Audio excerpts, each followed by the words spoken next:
Hi.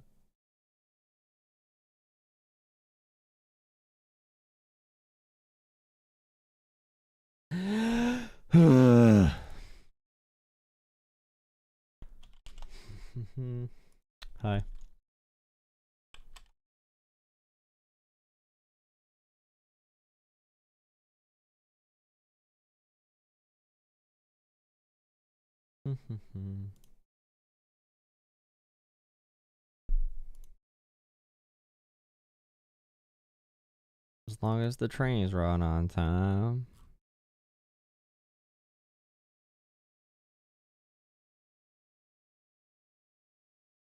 Oh, new music's coming out tonight.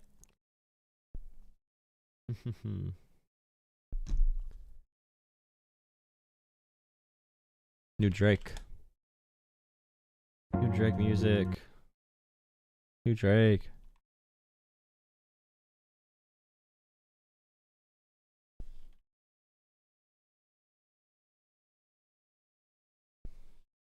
Okay.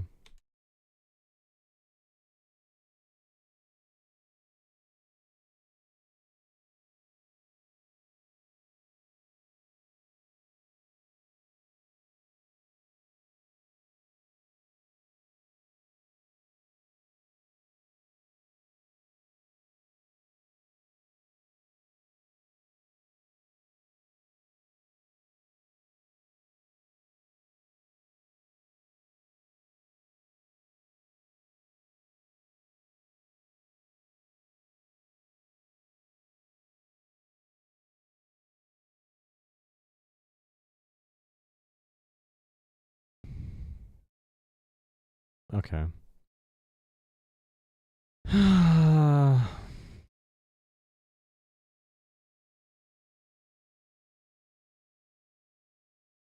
What is there to do? What is there to do?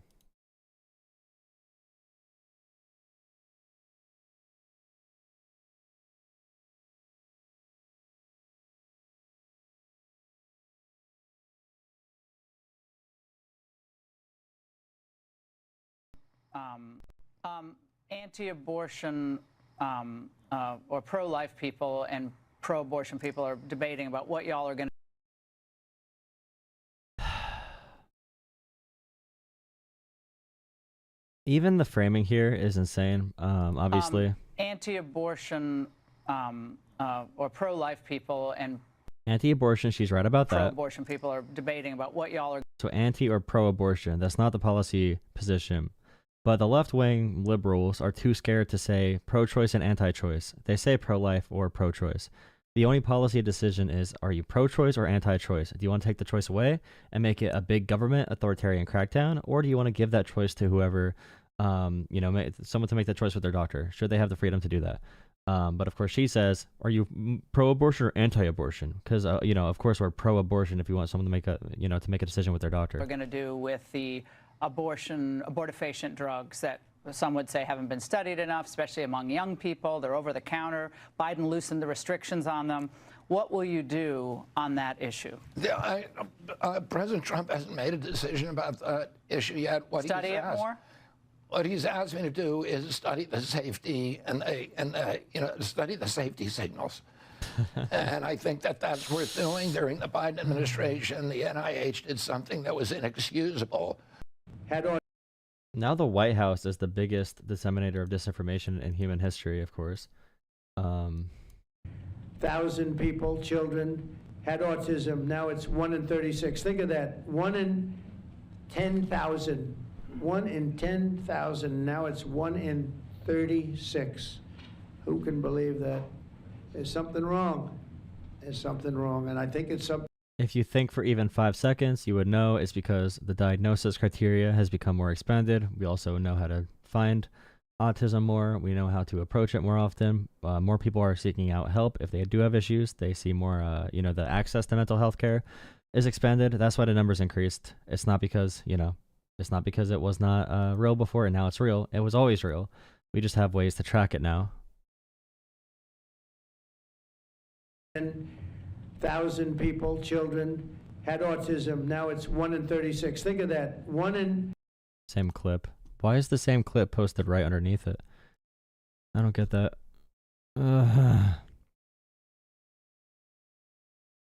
State of emergency because of U.S. and Ukraine.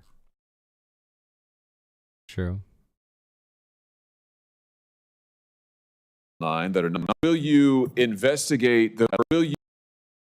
For the Department of Education. Will you investigate those universities that are not complying with Title IX, that are not complying with the president's executive order? These universities are absolutely getting federal funds from this department, the department that you're going to run if and when you are confirmed, and I believe you will be.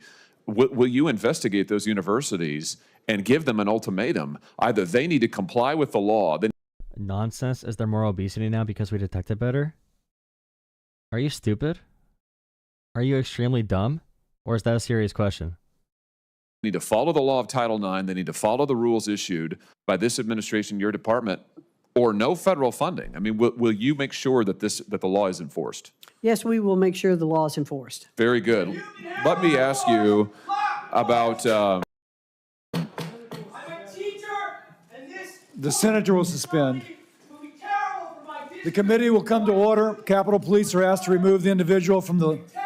How dare they care about the kids, dude? We care about the money. From the hearing room. Members of the audience are reminded that disruptions will not... Okay, so, big brother, if you think for 5 seconds. All right. When we talk about autism, what I'm saying is true for the psychological and physiological standards for what is considered to be autism, how we treat that, okay? Because they expanded, there's more mental health care, there's more ways to detect issues, okay? Now, would this be the same for other issues or other disorders or diseases? No. You can use a different criteria. Could they map on similarly? Maybe. Will they? Maybe not. Maybe so. But autism versus obesity are two very, very, very, very, very different things. Very different things. And you have to have nuance, or you don't have a brain. Very different things. We could have other factors for obesity rising, so like fast food consumption, American portion sizes, Americans having so much sodium and sugar in their foods. There is no comparison on that basis. If we expanded the criteria for what counts as obese, for example, then yeah, if we expanded the criteria, then the obesity rate would go even higher. And some countries have lower or higher obesity rates based on their standards. Will not be permitted while the committee conducts its business. The senator will resume. Don't worry, Ms. McMahon. He said, proved you wrong, I guess. Are you a bot? I think it's a bot. It's an AI bot. It's an AI bot. It's me, it's not you. That effect. How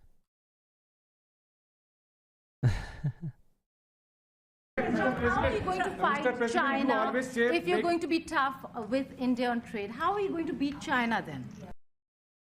We have no plans. We don't need any plans. We do not need one singular plan. Russia's very happy about Tulsi Gabbard. Russia's getting everything they want. My goodness. Now, okay. What Trump says here about Ukraine is insane on so many levels, so many extreme levels. It's another one of those things that are so anti-America, anti-human, anti-logic. It's crazy. Do you see any future in which Ukraine returns to its pre-2014 borders? Well, I think Pete said today that that's unlikely, right? It certainly would seem to be unlikely. They took a lot of land, and they fought for that land, and they lost a lot of. Russia fought for that land. They lost a lot of people. They should be able to keep that land. That's not even Russian propaganda, bro. That's actively pro-Russian, pro-authoritarian language. That is pro all of these things. Pro. This is supporting everything Russia's done in their invasion of Ukraine. Talking like Russia has been attacked. He also said that... but it would just seem to me, and I'm not making an opinion on it, but I've read a lot on it, and a lot of people think that that's unlikely. And he also said it was a mistake for Ukraine to get into this war, bro. Yeah, I believe that he would like to see something happen. He says that he really wants peace. Do you believe him? Yeah, I do. I believe he wants peace. I believe Putin really wants peace. All Putin had to do was simply not invade and stop invading. Of course, Putin does not want peace. America wants to give Russia every single concession, everything Russia wants, give them the land, and extract resources from Ukraine. We are not even in a bad scenario. We are past the worst case scenario that we thought about with Trump getting in the White House. We imagine, like, okay, maybe Trump's going to pull funding or pull aid. We expected that. We did not expect Trump to take such an aggressively pro-Russian stance, but I guess we should have. We should have expected that because that's what Trump is. That's who Trump is funded by. That's who Trump talks to. We knew Trump was helped by Russia in 2016 to win, and also in 2020. Now, when we talk about what was proven in the investigations, it was proven that it was not proven that Russia and Trump campaigns worked together hand in hand, but it was proven, 100% undisputably proven, that Russia did work to try and get Trump elected. Whether or not that was on behalf of the Trump campaign, we could not prove the collusion there, but we know that Russia influenced the election on purpose to try and help Trump win. I believe that President Putin, when I spoke to him yesterday, I mean, I know him very well. Yeah, I think he wants peace. I think he would tell me if he didn't. I'd like to see peace. I think he would tell me if he didn't. Is he your best friend? Is he your little pal? Is Putin your little pet pal? Your little phone pal? Here we go, I guess. Call maybe. from.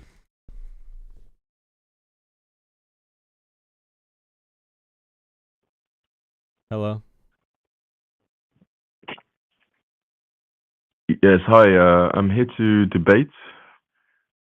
Yes, hi. I'm here to debate. What's up? Yep, I can hear you. What's up? Can you hear me?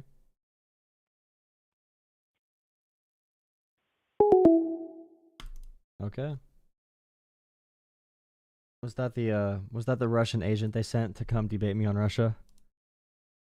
I swear to God, if he calls in about Russia, I know he's a bot sent by Russia.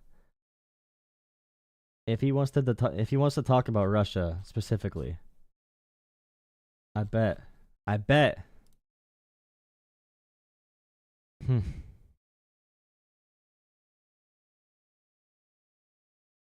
Cool. Man, crazy stuff, brother. So 8 hours ago, Dropsite News breaks this bombshell story that Elon Musk and Tesla is receiving a So 8 hours ago, Dropsite News breaks this bombshell story that Elon. Oh my God. Call from.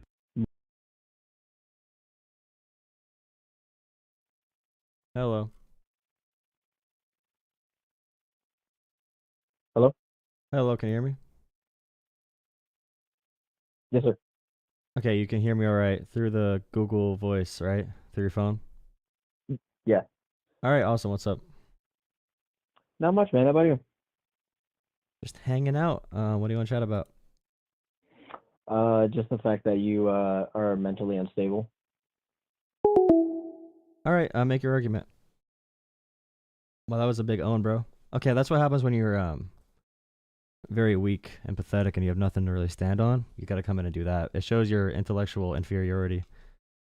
And I want someone to call in who actually has a brain. That'd be really fun. So if you want to call in, feel free. Own the liberals yet again by making zero arguments. Woohoo! We did it, guys. Elon Musk and Tesla is receiving a $400 million contract from the State Department for armored EVs. 8 hours ago would have been approximately noon Pacific time, and the timeline here is important, and I'll get back to this in a second. Meanwhile, Ryan Grimm of Dropsite News instructs us to go directly to the State Department website to check the spreadsheet, which I then did. Here's that spreadsheet, $400 million contract. But when I go over to the description, it just says... What a beautiful night. Thank you guys for watching. Thank you for watching. Hello. Hey, what's up, Joel? Nothing much, are you? I'm good. I heard you want somebody who can actually have a conversation. Yeah, that'd be awesome. Yeah, so I think by and large I agree with you. This might be a little challenging. but Okay. I think I can do my best to make a weak argument for Doge. A weak argument for Doge. So are you anti-Doge or pro-Doge, or are you like in the middle? Yeah, I'm kind of on the middle, but like I'm leaning anti. It's kind of been consuming way too much of my time lately because I am pretty involved in the federal government right now, like as an employee. And honestly, like I'm a big fanboy of Musk, right? I'm a Tesla investor. I own a Tesla. I've been watching his Neuralink projects and a lot of other stuff for years. And so generally, I'm a pretty big supporter of his. You know, I usually point people to Walter Isaacson's biography on him. It's just called Musk because he had all access for a few years. And yeah, it's just some pretty interesting stories in there. But yeah, from everything I'm reading, I think Fed News. Have you been on that subreddit? Yeah, I see a decent amount from it. Yeah, that this seems to be like the central hub on the internet of breaking news from the inside, and yeah, it's just absolute chaos. And I don't see that as an effective way to actually reduce the deficit. Like Also, I another huge point too. Like there's a couple local, let's say there's local towns that get federal grants, and they already signed on to paying for something. And federal grants go all over the country. They're awarded for different purposes. I know some towns who already signed a deal for like a development, like a playground or something, and now they have to take out a really high interest bank loan because the federal grants have been paused randomly. To help just like kids with accessible playgrounds or like school buildings and stuff like that. A lot of school districts and cities and boroughs and townships or whatever that got federal grants and already signed, on the contract, and now they're taking out like private loans with banks. And that's actually that's the kind of system they want. At the end of all this, they're trying to slowly kill the federal government off. That's the explicit plan that they have like in their plan of action. They want to kill the federal government as much as possible, as quick as possible, but not too fast to get massive pushback, but they're still trying to get rid of it. Are you referencing Project 2025 or anything in specific? Yeah, so 2025, but also what's his name? Curtis Yarvin, Elon Musk, Computer Teal's favorite anti-democratic philosopher. JD Vance likes him a lot. And also like Russell Vought. He also worked on Project 2025, but the Office of Management and Budget. Okay. So yeah, so the OMB director Vought also believes we need to kill the federal government. They're anti-government. They want the government to be fully privatized. That's the end goal. I hadn't seen it stated so explicitly, but yeah, Vought is clearly if you ever seen The Boys, right? Pretty villainous. I think Pete Hegseth looks like someone from The Boys. Pete Hegseth looks like an extra from The Boys, I feel like. And the way Pete Hegseth dresses too is like cartoony. He wears that dumb blue suit. And that hairstyle too. Here's where I'm trying to hunt some good stuff, right? So like let me try and say like what I'm hoping comes out of Doge, right? Because I think there's a lot of common ground with what we think is like chaos and it doing harm at like state, local, and federal levels. But what I'm hoping comes out of it is meaningful change to the way government structures contracts, right? So if you look at programs like the F-35 development, right, we spent trillions of dollars. If you look at, a rocket program before SpaceX, right, the United Launch Alliance with Lockheed and Boeing, we were spending hundreds of billions of dollars over decades, and we were relying on the Russians to send our astronauts to the International Space Station, right? So outside of relying on innovators and venture capital in the U.S. to like take on these behemoths in the defense sector to actually, do right by the American taxpayer, I'd love to see, a change in requirements for how they structure these contracts so that I'm not an expert, but my understanding is like Lockheed with the F-35s,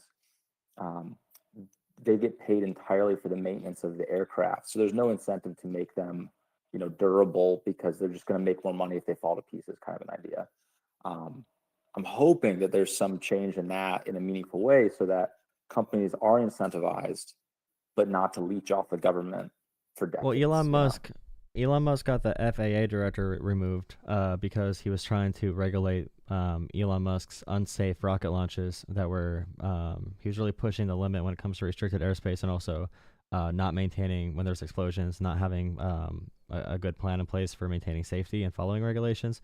So Musk is anti-regulation in general. And I will say DOGE so far, the people working for DOGE are a bunch of like random kids who have really bad histories with cybersecurity leaking.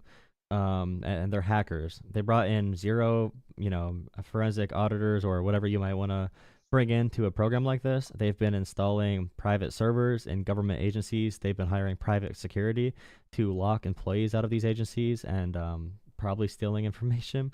They lied and said they only had read access. They did not have read access. They also had writing access as well. We don't know what they changed in these systems. Musk was just turning stuff on and off randomly, while at the same time he made like $700 million. He won $700 million in the past 2 days in contracts for SpaceX and also for Tesla. DOGE has not released literally one thing yet at all. Like, they have not said literally one thing. They have not said one finding. They have not been transparent. Some Democrats have tried working with them. They have rejected any work with Democrats. But yeah, no transparency. They have not released one thing. And Musk on Twitter every day is just spreading complete lies. He's lying to an extent where someone that's as smart as he is, he's lying on purpose to make power grabs. Because he knows, for example, there's a really big one that came out today. Let me find him. So Elon Musk, a big one he put out today was about deception, about the government giving Reuters money for a social engineering program. And I put it on the screen. And the tweet from Musk says, Reuters was paid millions of dollars by the U.S. government for large-scale social deception. That is literally what it says on the purchase order. They're just a total scam. Just wow. Okay, him talking like this, he's trying to sound stupid to appeal to a broad demographic, number one. And number two, you look at the purchase order. This was from the Trump administration. In 2018, the Trump administration paid Reuters to do investigating and also studying into how to detect and prevent social engineering in the U.S. It was for security. So Reuters got money from the Trump administration to help protect America from social deception.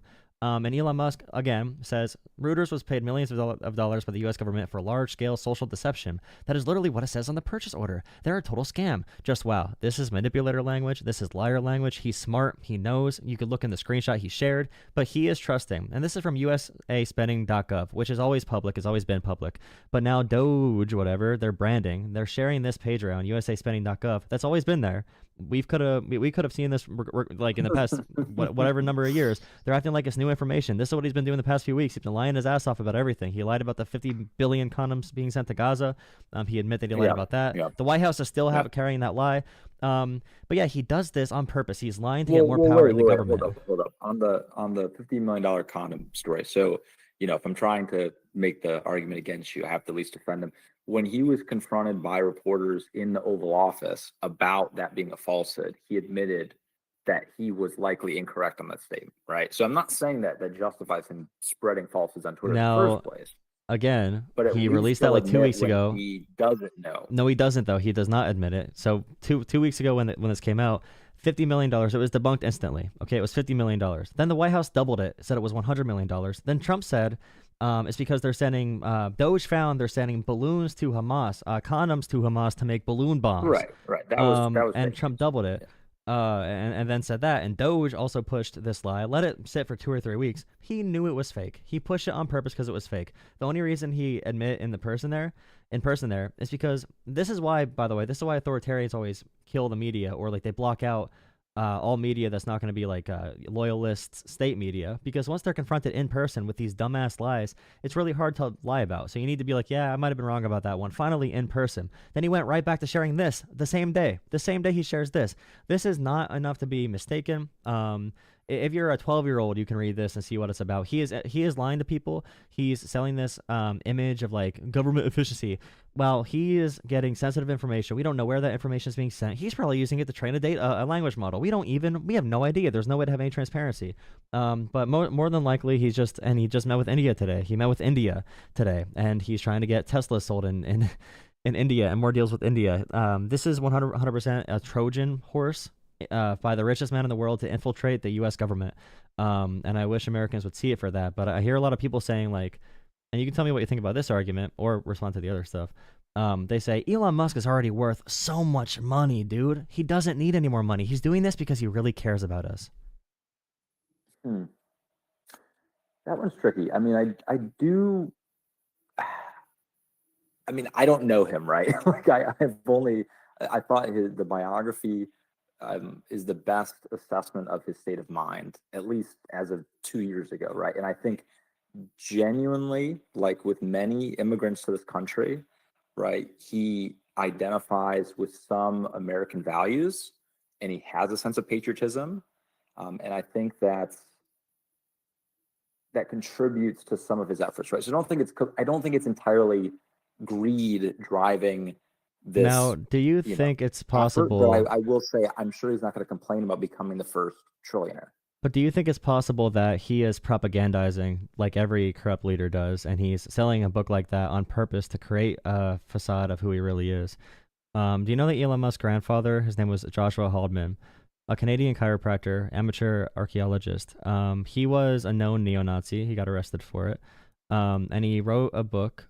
He believed in technocracy. In the 1930s, this movement came. So his grandfather believed in technocracy. He was a neo-Nazi. So technocracy is that the world should be governed by the rich autocrats, the techno-monarchs, they called them. Techno-monarchs. So that's different from even technocrat. Yeah, techno-monarchs is scary. That's like a dictatorship. I would recommend looking up Curtis Yarvin. Curtis Yarvin Democracy. He talks about it a lot. Peter Thiel follows Curtis Yarvin. Elon Musk follows Curtis Yarvin. They believe in a post-democratic world. They believe democracy has run its course and they cannot trust democracy anymore. They want to move towards corporation states where we take the U.S. and all the other countries, divvy them up between different really rich people, and they compete with each other like businesses instead. And they're going to be like CEOs, like the tech monarchs, like I said. So Elon Musk's foundational ideology is grounded in this belief that democracy is futile. We need to go through a more authoritarian system, and we need like surveillance systems to watch Americans, similar to what they have in China. Has he put his name on any sort of papers or theses, or is he just subscribing to the philosopher you referenced? I would say subscribing to that ideology is more than enough, especially when he's pushing eugenics on his Twitter page constantly. And like I'm 100% sure he did the intentional Nazi salute. You'll probably disagree with that. Yeah, I don't know, man. Like I also, it's really hard to say because, I mean, maybe not about that instance in particular. It was not a good look, obviously, but I think he is a good example of somebody with nearly unlimited resources that likely is surrounded by people that do not tell him no, right? And so historically, that is a recipe for warping somebody's sense of reality, right? And I worry that he could be going down the same road as Kanye, right? Who just got his site pulled, right, for selling that swastika T-shirt. So I don't know. I'm sorry. Oh my god. I'm sorry. I just noticed he has the tweet about the Reuters thing pinned as his top tweet, and 30 million people saw it.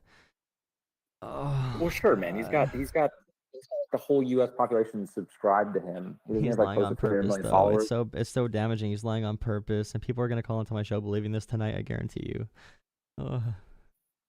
I mean, probably, but so I'm interested in the companies, right? So let me make a case pro corruption, right? So even if he's blatantly lobbying on behalf of his company's business interests, and maybe he doesn't even need to because of all the Trump loyalists that are being installed all over the government, right? Why are Tesla and SpaceX becoming successful companies problematic for the American people? It's not that. It's that Elon Musk is cutting every single regulatory agency that's been investigating his companies. Like the Consumer Financial Protection Bureau. I hear that. The issue is that the corrupt people in society are removing the anti-corruption police, and we need referees in an economic system for it to be stable.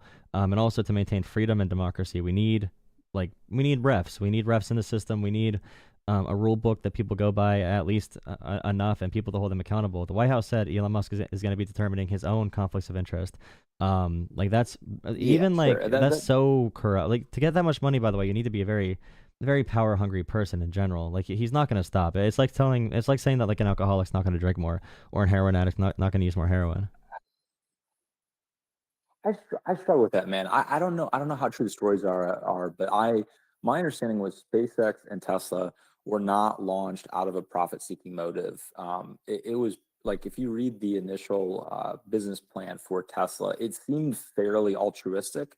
And one of the reasons I was such a fanboy of his for so long was I genuinely saw Tesla as the only reason global auto manufacturers made a meaningful step towards research and development in the electric vehicle space. SpaceX was made for profit. And I also would say when they have the social justice veneer, or they have a veneer of all this, like, they're going to be good for the planet, they're doing that because they want extreme funding from the government. So they're going to play that game. Just like Zuckerberg and Bezos, all of them change with whatever the administration is because they want to curry favor with whoever's in power to get favors from them.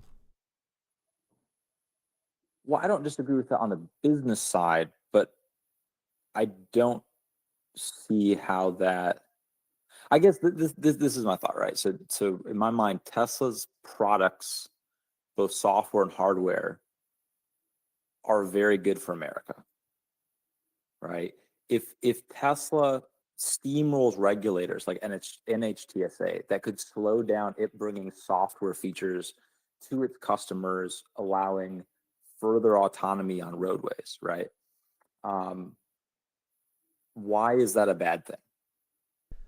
It's nothing about the company. It's about the richest man in the world seizing the power of the federal government and being the de facto president, and the lack of any regulators or any power structure. Once you bypass like the normal checks and balances of your system, that always degrades into a really authoritarian government. It doesn't matter if you like the guy or not. This could be Jesus himself, and we can go to a very authoritarian place if the government is going to degrade. To the point where Musk is saying it's like it should be illegal to go after, it should be illegal to bypass the Constitution, which is something he's been saying. And the way Musk is manipulating people, and he's been tweeting, by the way, he tweets an average of 300 times a day. He's tweeting 300 times a day, and he wants you to believe he's CEO of all these companies. He's tweeting 300 times a day.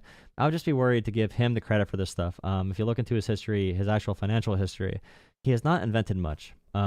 He has purchased a lot of different entities. He has hired a lot of really great, engineers and scientists, but he himself has not been an inventor. He is not responsible for these companies. You could say he's a good CEO or he's a good marketer. But I hear people like Joe Rogan say like, oh, he's the genius. He's here to help the human race, etc. But it's very clear, like he's involved in more foreign policy conversations than Donald Trump is, and he's trying to take away our bureaucracy, which I strongly defend our bureaucracy. Because in terms of corruption at the federal government level, the reason we have a bureaucracy like we do right now came after like Watergate and Nixon, because bureaucracy is inherently anti-corruption. And I can explain that further if you'd like, but he's going after deep state bureaucrats. That's probably my least favorite thing about Musk, because the federal government employees, especially in all these agencies, they come from, we could go into a little bit more, but they come from Reagan, Trump, Bush, Obama, Biden. They come from everywhere. That's why bureaucracy works so well. It's supposed to be inherently nonpartisan, and I recognize that. So I'll say to reinforce your points, CFPB burning to the ground, right? I have a huge issue with that. From a checks and balances perspective, some of these regulatory agencies, from my perspective, do nothing but good, right? CFPB to me had an incredible track record, did a lot of good for the American people. I'm upset about that. So the checks and balances, it's good, and also Congress to get rid of it. Congress should be passing a law if you want to get rid of it. Yeah. Yeah, and I'll say that like I like the why behind DOGE, right? I'm very supportive of the motivation, the thought process. I like the urgency of action. I just wish almost all of it was occurring in Congress as opposed to the executive. Because from my perspective, I think a lot of the courts are going to overrule and overturn, and I think probably pretty explicitly the executive expects that, and is just hoping to drag out that fight as long as possible. So, federal employees that they can't afford to wait for the unions to win some of these fights, right? They're just they want to choke out these agencies and force them to die. And also they're cutting off the USAID, with unilaterally has stranded Americans in places like the Congo where they are having issues escaping. I would also like to say that the Government Accountability Office releases reports of pretty hefty government waste already. And Elon Musk and DOGE have not released any reports. They have not done anything. They've lied about things. They've just pulled public information from the USA spending.gov and released that information and pretended like, hey, look, I found something. But it's really just rage bait, where it's like, we funded a trans opera with USAID and our cultural initiatives, which you can debate that and say, okay, we don't need that, but you should be doing that through Congress. That's the point of checks and balances. If like Elon Musk is acting right now, like him as a private citizen or a special government employee, because that's like the new term they like to use. But him as a special government employee, he is acting right now with more power than any president has had in American history. Him himself being not elected, not even confirmed by the Senate, not even confirmed by the Senate, not even appointed by someone confirmed by the Senate. But I would just say for the last thing, we have ways to look at the waste in government. We have ways to look through these things. What Musk is doing, like I said, there's zero recommendations. They're just trying to cut programs like they want to cut Medicaid, for example. Republicans in their budget, they want to cut Medicaid, and they want to hyper target certain parts of the system so they can pass another tax cut for the ultra wealthy. Yeah, I have a huge issue with that too, right? So, like, to me, there's no point because I'm sure you saw the early draft bill for the budget released out the House, right? To me, there's no point in pursuing these aggressive deficit reductions if the goal is to offset $3 trillion, right, from extending the Trump tax cut. That doesn't make any sense to me. And I completely agree with you. GAO and IG had these, white papers, had these recommendations for years, and they could and should have been the first thing action instead of firing those people, right? But here's where I'll challenge you.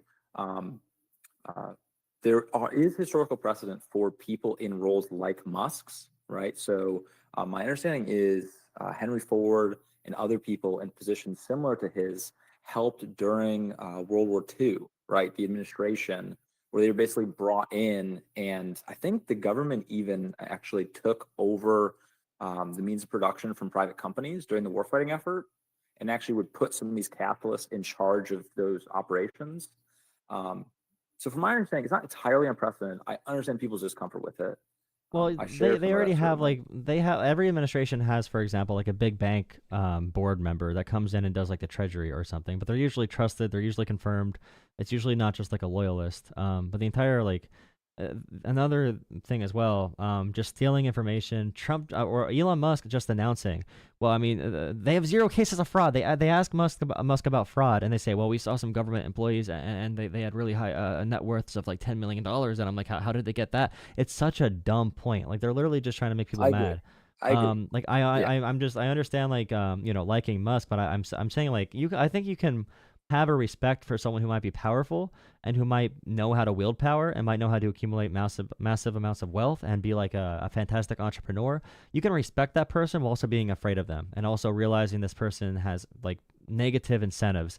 Regardless of what you think about them, he's like an entity, he's like a corporation within himself. He's acting amorally. He doesn't really care about anything except getting more capital, more power. And now that it's integrating with the US government, the strongest government in the world, and the fact he has so many contracts with the Communist Party of China, Tesla has reinstated or reinforced China's socialist values. They do data sharing with China. We're making some leaps there, Jenna. We're making some leaps. That's not it's a Tesla official statement about China. Sure, but that's not coming from Musk, right? It is. Musk is the one meeting with China to move Tesla there and make more business relations. Musk literally got in the budget resolution 2 months ago. Musk tweeted about it, got it paused, and got a provision removed that would have restricted American citizens from Chinese investments because it would have affected him. Like Musk is very pro-China, and Vivek Ramaswamy, by the way, came after him for this. When Vivek was running for president in 2023 or 2024, he came after Musk for being a mouthpiece of China. Interesting. I did not catch before that. He sold out. Okay, so I need to do more reading. I haven't seen anything from this administration. But here, I want to challenge you because you're well researched. You know your material. What possible good, right, could you see come out of this administration and the efforts of DOGE? What would you like to see?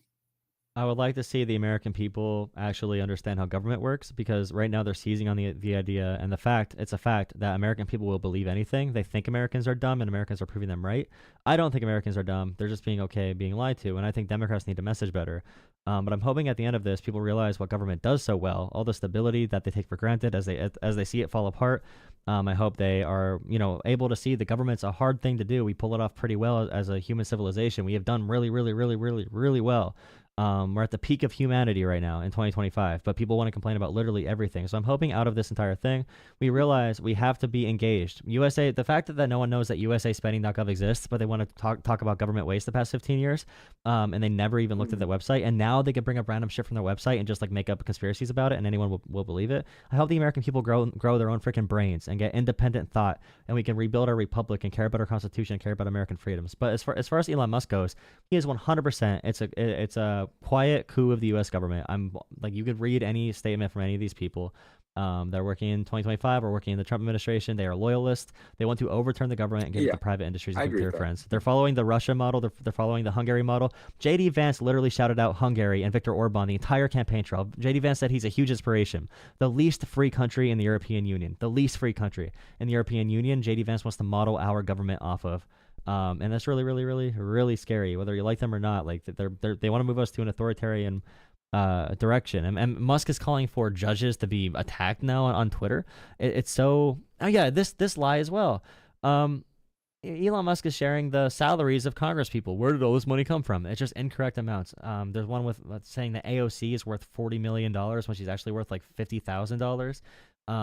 Go down his thing. Okay, wait, hold on. Pause on that. So, my understanding is those numbers, I agree, are often grossly inflated, but are coming directly from government financial disclosure forms. No, he's lying. He's just lying. He's sharing tweet posts. He's sharing Twitter posts. AOC's actual financial disclosures. You can see she has a ton of student loan debt. She has no other money-making ventures other than being a member of Congress. She's worth like $50,000 to $100,000. At the most, $150,000. The fact that he would share something saying that she makes $40 million is insane. And he also said that Bernie Sanders is corrupt. Elon Musk said Bernie Sanders is corrupt and taking big pharma money. Elon Musk said Bernie Sanders is taking big pharma money. He's corrupt. He's a pathological liar who wants power in the U.S. But I'm just saying, like, this is what it looks. This is when you're thinking about like authoritarian governments. I know everyone's going to say you're overreacting, but this is how it always feels. It feels surreal. It feels like I thought I knew these people. I thought I liked these leaders, and then they take these huge power grabs, and we're okay with it because we never push back hard enough. And I'll just say we don't have this big thing right now, but as we move into the next few years, I hope as we see them do more and more authoritarian crackdowns about DEI, blaming cultural Marxism for everything, just like Hitler blamed cultural Bolshevism and the Jewish conspiracy, as they keep on going further in this authoritarian direction, I need all Americans who care about freedoms, liberty, and justice in our Constitution to stand up against this as strong as possible, because it's our only chance to stay away from an authoritarian future.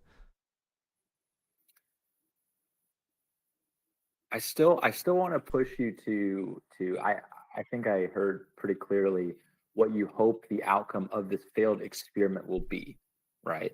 But I'm curious if you can envision this experiment being a success in even the smallest way, right? Red team your own ideas. What good could you see coming out of this chaos directly from the actions of this administration? From the actions, nothing good is going to come from what they want to do, because everything they want to do is bad. So if they're not successful, I'll be happy. But I mean, I've talked to a lot of people about DOGE, and not one of them has brought up something true to me. It's all been complete lies. Even the Politico funding stuff they were sharing about USAID was just like false. And Republicans do some of the things they're complaining about Democrats. It's just, let me give you a point. I just hope the American people push back against this. Okay, I find it a little. If I'm capable of admitting, hey, I don't know enough about this. Hey, I'm mistaken, right? My hope is that you can find something, being as well researched you are, that you think there's a slim chance of a silver lining coming out of. But I'd say a direct point that I'm personally hoping comes out of this administration, because there's a lot of chaos, there's a lot of stuff I'm concerned about, is federal employees. And I do think it's a minority of them that were exploiting benefits or advantage. Like, I personally have a few people that I know that are at CISA, right, under DHS. And I have some familiarity with the cybersecurity space. I consider that an incredibly important organization. And these individuals, they are government employees, they're not contractors, were very vocal about how little they are utilized, right? They seemed almost proud about their ability to do almost nothing in their 9-to-5 job. And personally, I found that embarrassing and frustrating, right? I can't imagine going into a work where I feel useless and then going and sharing stories about it with other people I encounter. And so for better or worse, because you're right, the administration has stated they want to traumatize federal employees, right? I hope for the people that fit that description, they are coming into work with a very different attitude. And it's one of, if they're not being properly utilized, they're at least telling their leadership that they need to be reallocated or they need to be given something meaningful, or even better yet, they go seek that out for themselves, right? So that's my example. It's some I mean, sort of good I'm trying to come out this of is what I would say to that. We live in 2025. Like I said, Elon Musk is tweeting 300 times a day, and he's supposedly the CEO of all these huge companies, defense contractor, satellite, internet, some surveillance technologies, Neuralink, brain chips, Tesla, and he's tweeting through. And that's what I'm saying, though. I'm okay with having government employees that don't do that much. They're there for stability. They're there because they're trusted. Is there going to be some jobs in a system that are not 100% needed at that time? Yeah, and that's completely fine. That's how things always exist.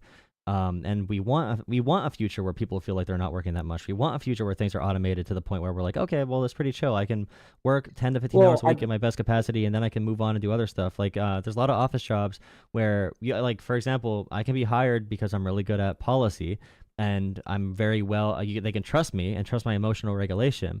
Meanwhile, someone else that cannot hold their tongue, even, they don't have enough discipline. I can work 5 hours a week for some jobs and be more effective than someone putting 80 hours in. It really depends what it is, how it is, and how you adjust it. But like right now, I'm just saying they're probably doing ideological purges of the government. I need you to understand, like, this is more similar to what you see in Russia before they became a dictatorship, or in Mussolini's Italy. Mussolini complained about the bureaucracy. It's one of his biggest enemies. Like we're seeing ideological purges. So as they're collecting information from the IRS, every American's tax information, their addresses, they're pulling data from like public donations to candidates. They are going to be doing ideological purges. They're already doing that by saying you can't say pronouns in your bio. That's illegal now at the federal government. You can't say DEI or equality. Even like colleges and private institutions are now being legally pressured to not say something about diversity and not talk about not even talk about the civil rights movement. We're not even allowed to do that now in a lot of companies without threat of being persecuted from the government. We are having an authoritarian crackdown. I just need people to understand that there's no silver lining when you have a full authoritarian breakdown and democratic backsliding in the U.S., where it's like, okay, well, it was worth it because we got rid of a couple of government lazy employees. Like, that's going to exist. But I'm just saying we need to keep our eye on the ball on what really matters to like a fundamental Western democracy surviving, I feel like. I don't disagree with you, by the way. Like there is some like issues, but that should be done through Congress, obviously. Like we're bypassing checks and balances right now. Like if we bypass checks and balances, and if JD Vance suggested to disobey the courts, Elon Musk said to disobey the courts. Donald Trump said, I don't know we're doing it, because Donald Trump is like, he's a walking puppet. Is ignoring the judiciary. But if they ignore the Supreme Court on something.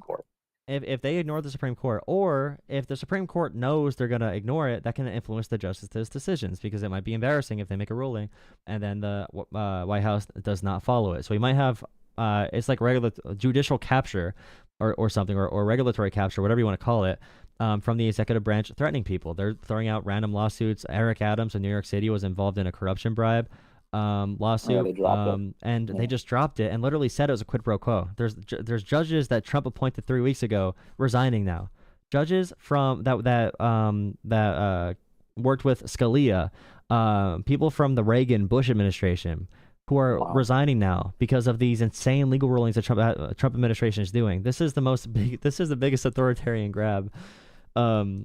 In U.S. history, and J.D. Vance, like I said, they said the courts should not restrict any executive power. It's like, no, that's the point of judicial review. Like, that's the point of it.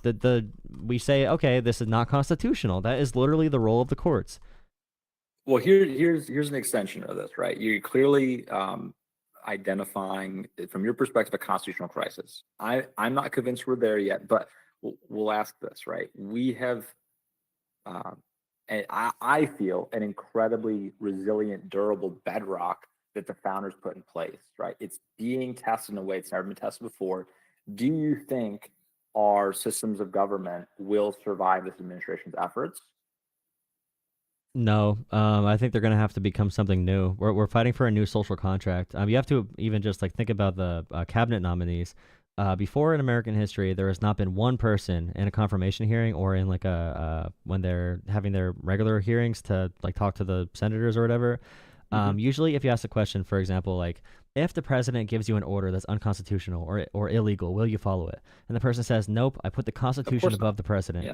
But this is the first time someone said or refused to say they put the Constitution first. Seven of his appointees said they ignored the question completely, or they essentially said, well, whatever Trump tells me is going to be constitutional, or like Trump will never give an unconstitutional order, or like we have to focus on the issues ahead of us. Like they refused to say they put not even for like a propaganda purpose, because they could just like lie, even if that's their intent. But they publicly said we would not put the Constitution first over President Trump. We are having severe Democratic backsliding. The executive branch is huge because once they have the FBI, Homeland Security, they have national intelligence in the hands of someone who has been with Assad, literal foreign agent, even identified by the Republican Party years ago as a foreign agent, and Democrats. It was a bipartisan issue that Tulsi Gabbard worked for foreign governments. Tulsi Gabbard? Yes, it was bipartisan consensus that she worked for foreign governments, and she still does. Russia state television, Russian state TV is celebrating that she has been appointed toward national intelligence. There's not even describing how cooked we are. We have Pete Hegseth, who's a raging drunk, and who is literally a Christian, a Christian white nationalist. Ahead of our Secretary of, and that's not even overblown at all. He's literally a white nationalist. He's a Christian white nationalist. Explicitly, he has described himself as that, and there's a lot of writing as well that shows that he follows those beliefs. We are so cooked, it's hard to even explain how bad. So what is your game plan, given that you feel this is a constitutional crisis and our systems of governance will not survive? Well, I know people that are leaving the country. Are you anticipating leaving the U.S.? Well, the idea is hopefully the American people wake up eventually. I'm not super confident. But we're just seeing what happens. I wish I could go to Canada. I don't have the financial means to do that, but I wish I can go to Canada. That'd be really cool. Canada's freedom, like if you look at like the global freedom index, Canada's is like 30 points higher than ours. People are so happy in Canada. The life expectancy in Canada is like 9 years higher than the U.S. because of their healthcare, and also just in general they have a healthier society, and they have healthier food regulations and everything. They're happier in China too. I mean, if I could, I would. What do you financially need, if I can ask, to go to Canada? Well, I'm basically straddled the student loan debt, so I'm pretty much screwed. Gotcha. At least for a few years. And once you have like Kash Patel, who literally said he wants to go after political opponents aggressively, and Trump has floated the idea of military tribunals, so there's only so much language you could do before you get to the actual. Before you get to the action. And like I said, Curtis Yarvin, someone to look up. Jack Posobiec is literally a neo-Nazi, and he is best friends with J.D. Vance. And he wrote a book. Look up the book. Jack Posobiec, Unhuman, is or it's called like Unhuman something. Jack Posobiec, J.D. Vance wrote the foreword for it, I'm pretty sure. This describes liberals and anyone on the left as unhumans who need to be exterminated from society. It's like a modern-day Mein Kampf, but worse. It's worse than the Mein Kampf that Hitler wrote. I'll check it out. So Jack Posobiec, and he's best friends with the Trump administration. He just went on a foreign policy trip with Pete Hegseth. And I know we can't say out loud, these guys are neo-Nazis, but they are aligned with them if they're not that. Okay, it's a good shout. It's scary, though. Hegseth It's scary, pulled man. off a detail while he was in the Department of Defense over, wasn't it a tattoo he had? He has the Iron Cross. He has like the Crusader Cross. Like they're Crusaders. They're white. Like I said before, white nationalist, Christian nationalism go hand in hand. And Russell Vaught is a Christian nationalist as well. Other Project 2025 people. That's like Project 2025 is like the new doctrine of fascism. The Unhuman book by Jack Posobiec is like the new Mein Kampf, but worse. Read those books. The Unhuman one's scary as shit because it's like, okay, well, if they get far enough, I consumed. I haven't heard of Unhuman or the philosophy. The media doesn't cover it. I don't know why they don't cover it. J.D. Vance literally endorsed it. Like, it's crazy. Like, that's the part where you call out, like, hey, you guys sound like Nazis here. But yeah, it's crazy. And all this information is not really public unless if you go digging for it. So I understand why people don't know it, because CNN, MSNBC don't talk about it. They're pretty captured by the White House. The White House is banning AP News from the Oval Office because they're calling it the Gulf of Mexico still, because they're a global news organization. So the White House is already censoring freedom of the press. Yeah, if they that don't was like in the follow style in lockstep. guidelines. Yeah, that's really stupid to me. That's so scary though, because if they're gonna censor based off of calling it the Gulf of Mexico, which is still the name of it, we just call it that in America because we're gay. If we're gonna like, if they're gonna censor off that, imagine what else they'll censor off of. Imagine what else they'll censor the people from the White House from if they're gonna do it on something that dumb. Again, I'm not saying I agree with it, but censoring somebody from the press briefing room is not an explicit form of censorship in my mind. Yeah, it's delaying their access, but they'll still get all the same information as other press. No, but briefings. what I'm saying is though, like they're setting the ground. If you're okay with a media organization being kicked out for something so stupid like the Gulf of America, then when we do like another Iraq or Afghanistan, then we're just going to be blocked out. We're setting the standard for that. We're setting the standard for Bush times 50. And the Palestine stuff is crazy. A lot of stuff is going wild. I think DOJ and FBI are I agree with you, the most concerning thing, right? The purge of the top senior servants at the FBI spooks me, right? You had the head of the New York field office being asked to generate a list of the Jan 6 contributors, refusing That's to crazy. do so, sending an It's not even their internal email. choice. It's not even their choice to be on that case. They're directed to because someone violated the law. Exactly. And it was In any thousands normal of them country, anyway, Trump it would be in doesn't make jail. any sense. In any normal in any functioning it's- democracy, Trump would be in jail for that.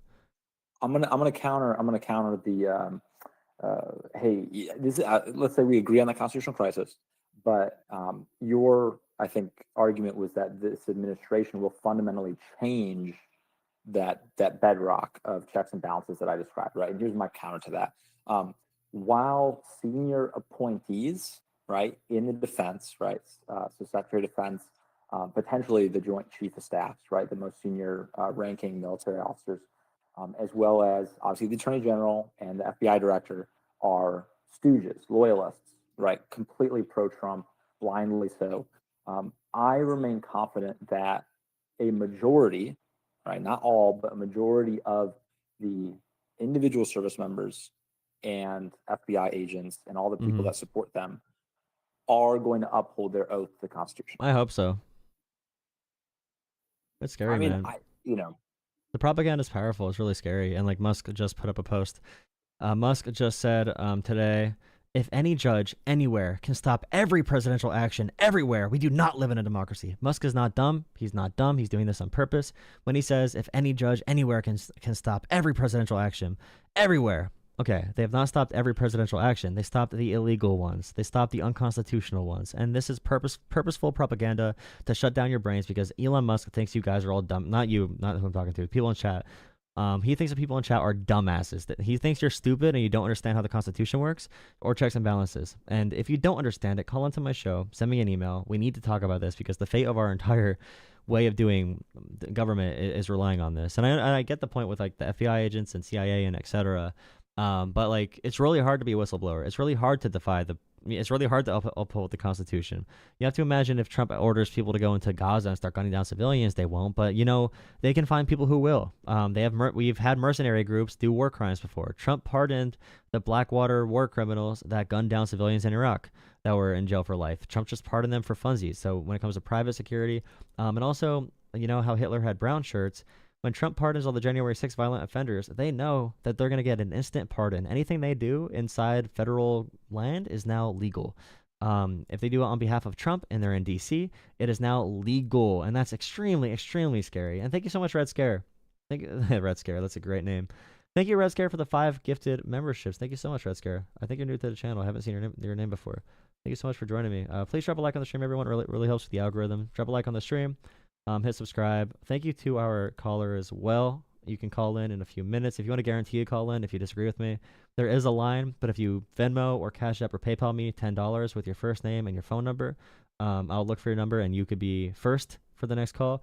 And I'll say for our caller as well. I apologize for butting in. I do want to make sure I get a good get my points all the way out for the audience. And also I'm probably going to use these for YouTube Shorts clips if that's okay. But yeah. Yeah, no problem. I can identify myself. Yeah. Yeah, I was just trying to make sure I get all my points out. Oh yeah, I did have one request before I hop off. So I think there's a lot of common ground that we identified, and my request to you is, so James, I didn't feel entirely satisfied that you said that there's no possibility of good coming out of any of these actions, right? Out of DOGE. Do you agree? Do you agree that the deficit or our national debt is remotely a concern? I think it's a concern in the sense that I want us to do better investments. I'm fine with us spending money, but I want a corporate tax closer to 28% or 35%.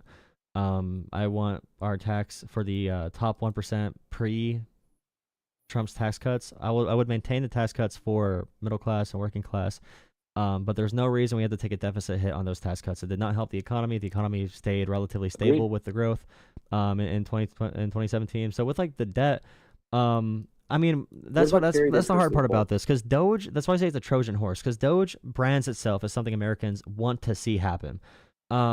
And it messages effectively, but it's also a propaganda organization. So in terms of that, I hope it does redirect Americans to actually care about learning about government again, learning about, like, I hope it becomes cool to not be a dumbass. Like in the Trump administration, in the Trump era, it's really cool for people to be dumbasses. They love it, bro. America voted for this. America voted for this. America voted for this. America voted for this, bro. America voted for this. Trump derangement syndrome, TDS. If people can go back to having critical thoughts again, that'd be amazing. Because then we can get to work on these issues. But I believe the DOGE is a Trojan horse. I know it is for, I'm 99.9999% confident it's a Trojan horse. They have, the people they have in there are, like I said before, like cyber hackers with terrible track records, 19, 21-year-olds, 25-year-olds. They have a 25-year-old working there that is a eugenicist who believes in, who worships Hitler. Yeah, Mark Ennis, right? Yeah, and they took him back. Meanwhile, you can't talk about DEI or you get fired. So you get fired for talking about DEI. But then a 25-year-old. Did he actually get rehired? I know they said they would. Yeah. And they said, oh, he said something when he was a kid. It's like, he's 25. He said it 6 months ago. He's not a kid. Exactly. Yeah. But if you talk about diversity, then you're evil Marxist. Yeah. We were finding that common ground, right? So you agree that you would like to see a reduction in the debt. We both agree that we would like it to come from Congress. Where do you think a reduction in spending should come from? You can reduce defense spending. You could do other forms of spending more effectively. So for healthcare, for example, we spend way too much money on healthcare, and I think we can provide more healthcare for less money, like other countries do. I would propose the Australian system. It's a universal system, 2 tiers. You can also get private healthcare if you want to. So it maintains like that privilege people want to have in America. But everyone's guaranteed a standard level of care. They spend like half per capita what we spend. We spend money to our subsidies to healthcare companies, and then we pay out of pocket, and then we pay for private health insurance. So we pay a lot more money in America in general. If people viewed their payments to deductibles and premiums as taxes, they'd be really mad about them even more. So we can save money in healthcare by restructuring our healthcare system. I hate Obamacare, but it's better than not having it, but I hate it because it is a big giveaway to pharmaceutical companies. But I also don't think we need to have private enterprise involved in when it comes to R&D and pharmaceuticals. There's some area for a market to exist, of course, but when it comes to care and insurance companies, there's a very key system that could be a mixed system that has market elements. There's a market, but also there's a reason we pay the highest prices for pharmaceutical costs and also for care in general. It's because we don't have any regulation and we spend money on it, but we don't get the same benefits, but we spend more money somehow. So there's a big one. Also, we need to close tax loopholes. We need to add more IRS agents. And I hate when they say, Elon Musk always says, he posts the thing about, they added 80,000 IRS agents to audit you. And I'm like, bro, you make $45,000 a year. The IRS is not going to audit your ass. The reason that they're mad about this is because if we have more IRS agents, they're able to go after high-profile cases. The more IRS agents there are, the less they go after you, the more they go after the big fish, and the more our budget becomes more stable because we're making sure there's not tax evasion more so. We need those agents to do that. But they want to, that's the thing about Musk, they want to kill that. They want to kill the CFPB. They want to kill every single agency that does good regulation. The CFPB, right? The it's the judge ordered them. The judge said it was unconstitutional, and they ordered them to keep it up until there could be further court notice. But I guarantee they're going to ignore that, just like the other 8 court orders. But I want Americans. I hate the Democratic Party too because they cannot message. Okay, we need a leader that can message about the effectiveness of government in a very straightforward way that acknowledges the issues, but also says like, hey, these are the problems. Like they're underfunded programs because the Republicans don't want to fund it, or whatever you want to blame it on, or the rich don't pay their fair share. We don't need to have a 90% tax, by the way. We can just go back to Obama level taxes, which is like I said before, corporate tax rate 28%, 35%. Keep the up the higher income bracket. above for earners who make above $1 million, and then keep everything underneath that lower. So that would help the budget as well. And even Obama, after 2008, his deficit was down to like $450 billion in 2016. Then Trump did his tax cuts and it went back up to like $800 billion. So we were actually getting pretty close to like being on that trajectory before Trump came in and buffed up defense spending and did all the tax cuts. So yeah, I think we could do it in a way that, like, we know there's social democracies all around the world that provide these services, have a free market system still. They have, like, their life expectancy is like 10 years longer, even with similar obesity rates in somewhere like Australia. Because I know Americans blame obesity on our life expectancy. But there is a way we can have a fully functional country that is done well, that's transparent, where we can support each other. I want neighborliness to come back in general. Like, the government should be all of us engaging. Yeah. That's the point. It's not the government. The government hates us. No, bro. It's a bunch of people. But how about you participate and you can help influence where we go? So, yeah, I want all those principles to come back. But I think Elon Musk is evil. So what do you, well, that much is clear. What do you know about the Forward Party? Oh, is that the Yang Gang? Yeah. I did not even know that was still a party, to be honest. Oh, they got Discord. I mean, it's hard to say any party that's not Republican or Democrat is a party, but it's officially recognized. And I thought you made some interesting points about like grassroots efforts and wanting to see change and having a lack of faith in either major political party. Oh, and someone donated $2 a super chat. Juniper, thank you, Juniper Roberts. They said Curtis Yarvin's wiki page lays it all out sourced. There's also a website called billionaireconspiracy.com that is actually really good because it would appeal to boomers. It's actually designed very nice. Billionaire Conspiracy, it's not a normal conspiracy page that just like scares you. It actually shows all of the connections and it sources them too. There's like 150 sources on this website. So billionaireconspiracy.com. I'll drop it in the chat.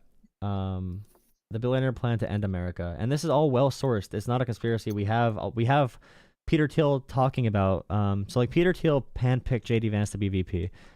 Peter Thiel described our current American like state as before the Nazi Party took over. He compared us to the Weimar Republic, which is the liberal democracy Germany had in up until 1928, and then Hitler took over. And he compared it to democracy's collapsing. We're like the Weimar Republic. Democracy's exhausted. We need a system post-democracy. And all of this is very, very, very sourced. Okay, someone said Bob Shield. Bob Shield said in chat, it's well sourced. Trust me, bro. There's the link right there. Go on the page, scroll down to the bottom. All the sources are there. I know you guys don't know what sources look like because you're a bunch of dumbasses, but like look on the sources. I know you have a functioning brain. I don't want you to look stupid on Maine anymore. Go on a different account to look stupid. Have some personal responsibility. Know your shit, guys. Know your shit. It's not cool to be a dumbass anymore in 2025. Know your shit. It's counterculture to know your shit now. Knowing your shit is this like huge thing. Having interest in real conversations where you don't just spout whatever you see on Twitter is a really lost art, and you're hearing a good conversation right now that you got to replicate, you little. Okay.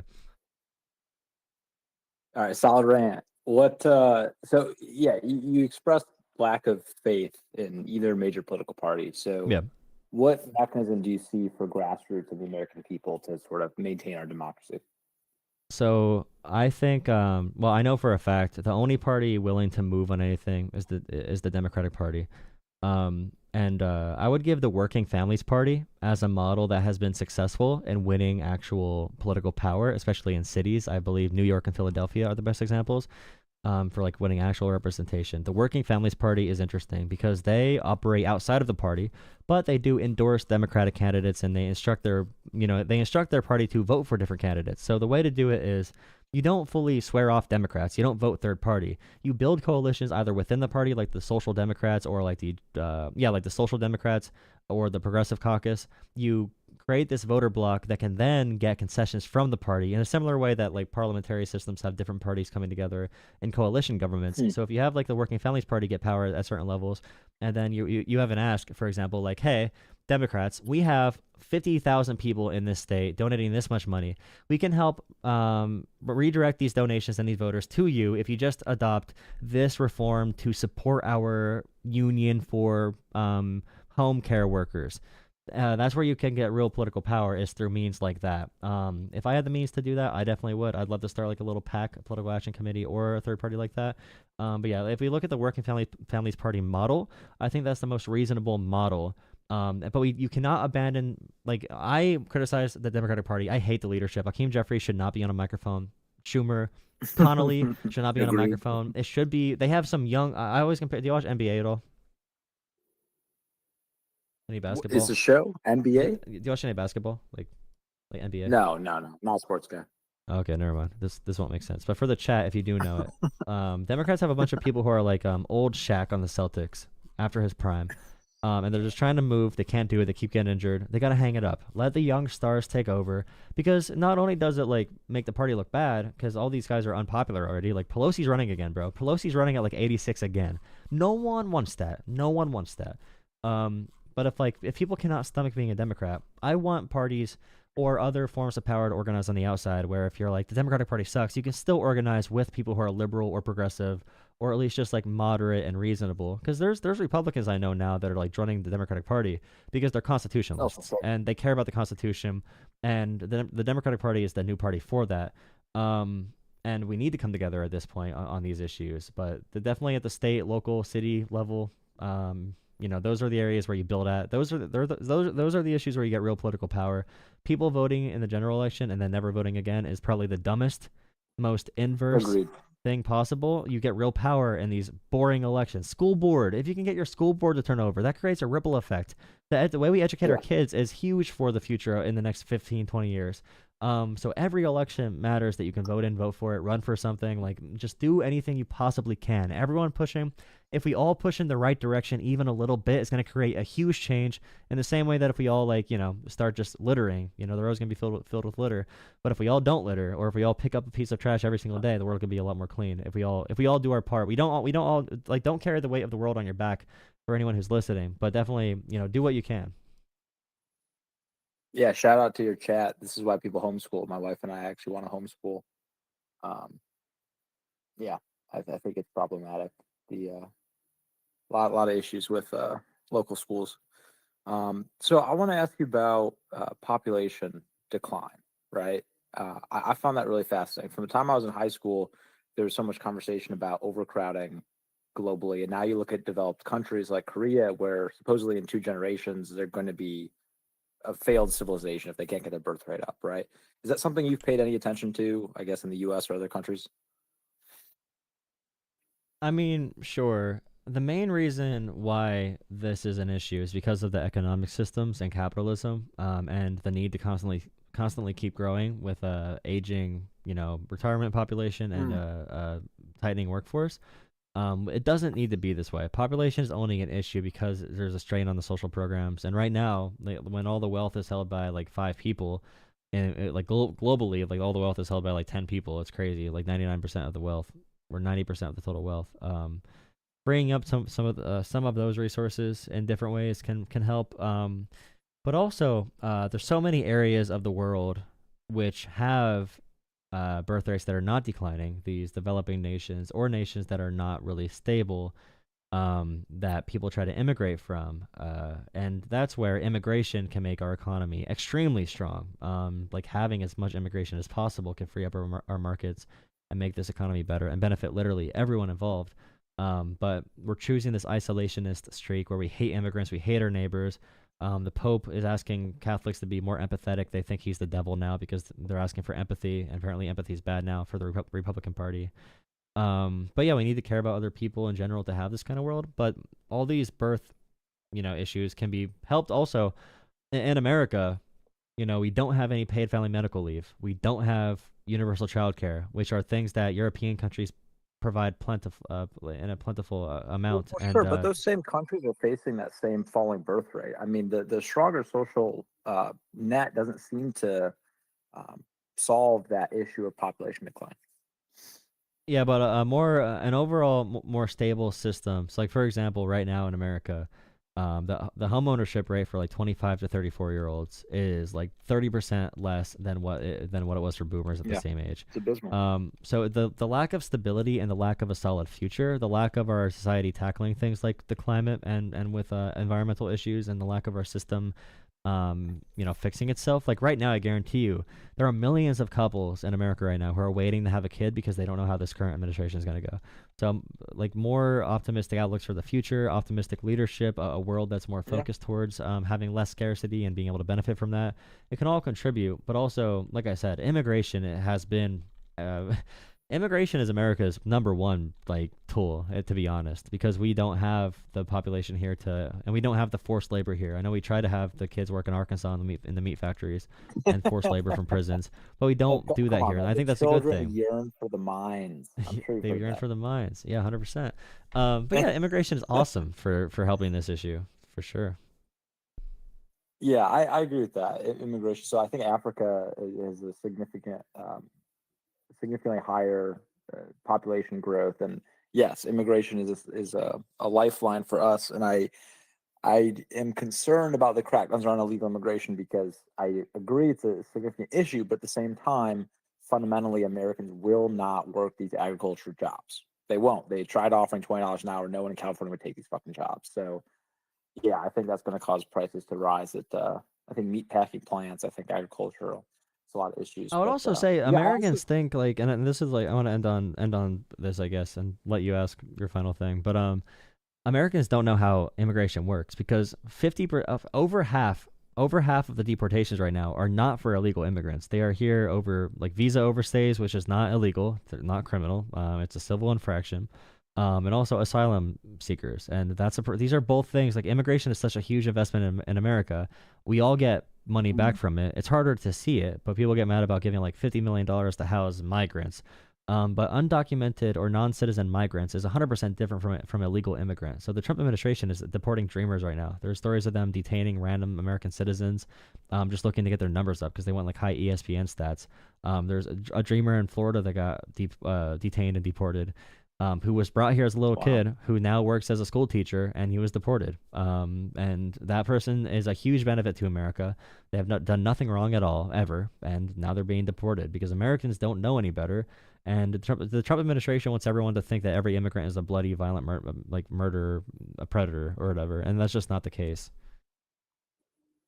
It's the opposite, actually. Americans are more likely to be that than immigrants are, just on a per number basis.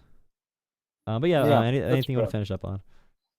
Yeah, I think my summation is, my wife and I did just have our first kid a couple months ago, and I agree it's a vote for the future. And if folks are not a federal employee, I would encourage them not to postpone just because of this administration. But I get it if it's for a budgetary reason, because it's a vote for the future. And if you're an optimist and you want to see, this nation remain a nation of values, I think we both do. I think it's an awesome thing to do.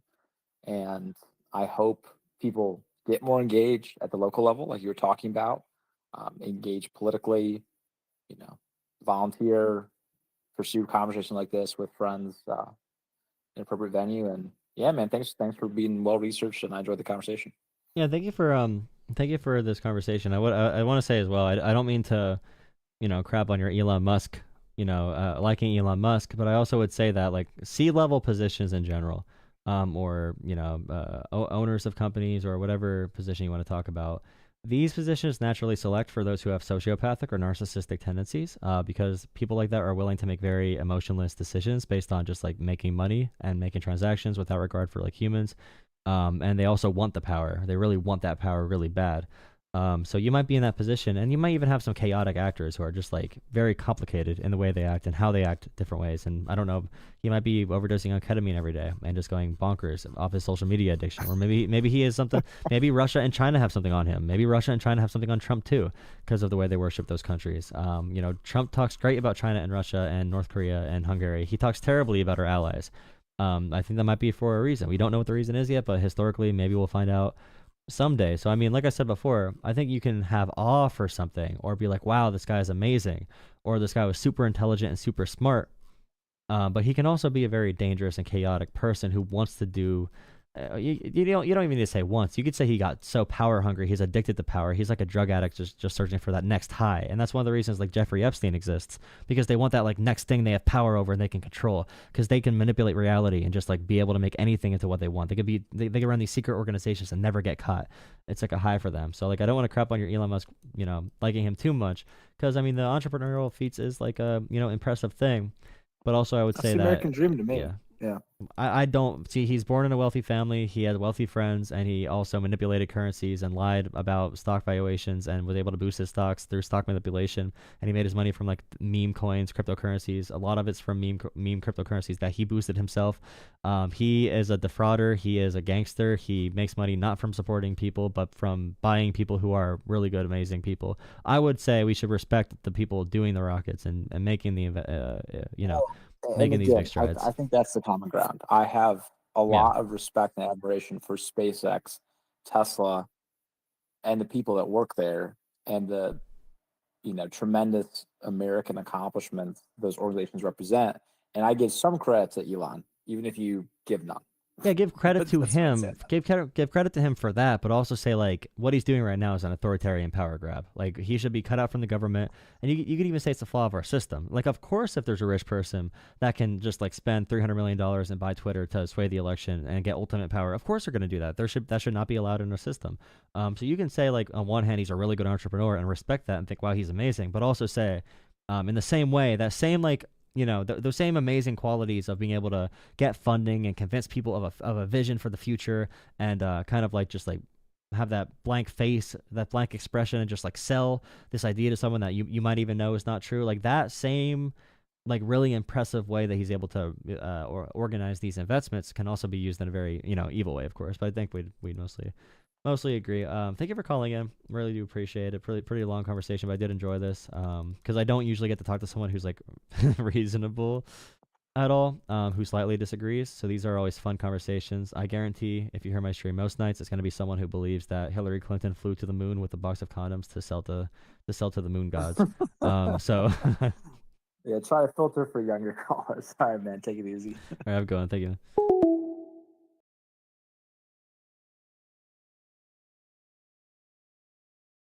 Nice. Your echo chamber. Yes, is my echo chamber, baby. Does someone donate $10 to get ahead of the line? If you have a chance to donate or become a channel member, really appreciate it. It really helps the work that I do.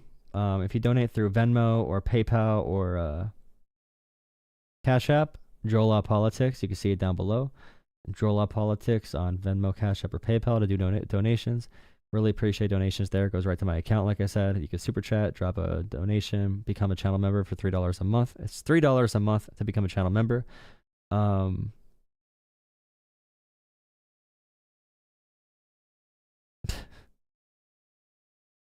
my God. But yeah, if you want to jump ahead of the call-in line, there's a lot of people calling in. Donate money. Donate $10. Oh, thank you, Barbara. Barbara sent me $10. Thank you, Barbara. How are you doing, Barbara? Is Barbara in the chat?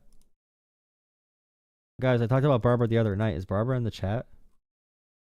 I'm putting this on subscriber only for a second. We have to find Barbara if Barbara Newman's watching. Is Barbara watching? Did I miss Barbara? I didn't see that Barbara sent me $10 on Venmo to this phone number that I don't know if I can use, but thank you for sending it. There's Barbara. How do I get through now? Okay, well, leave a voicemail quick. Oh, wait a second.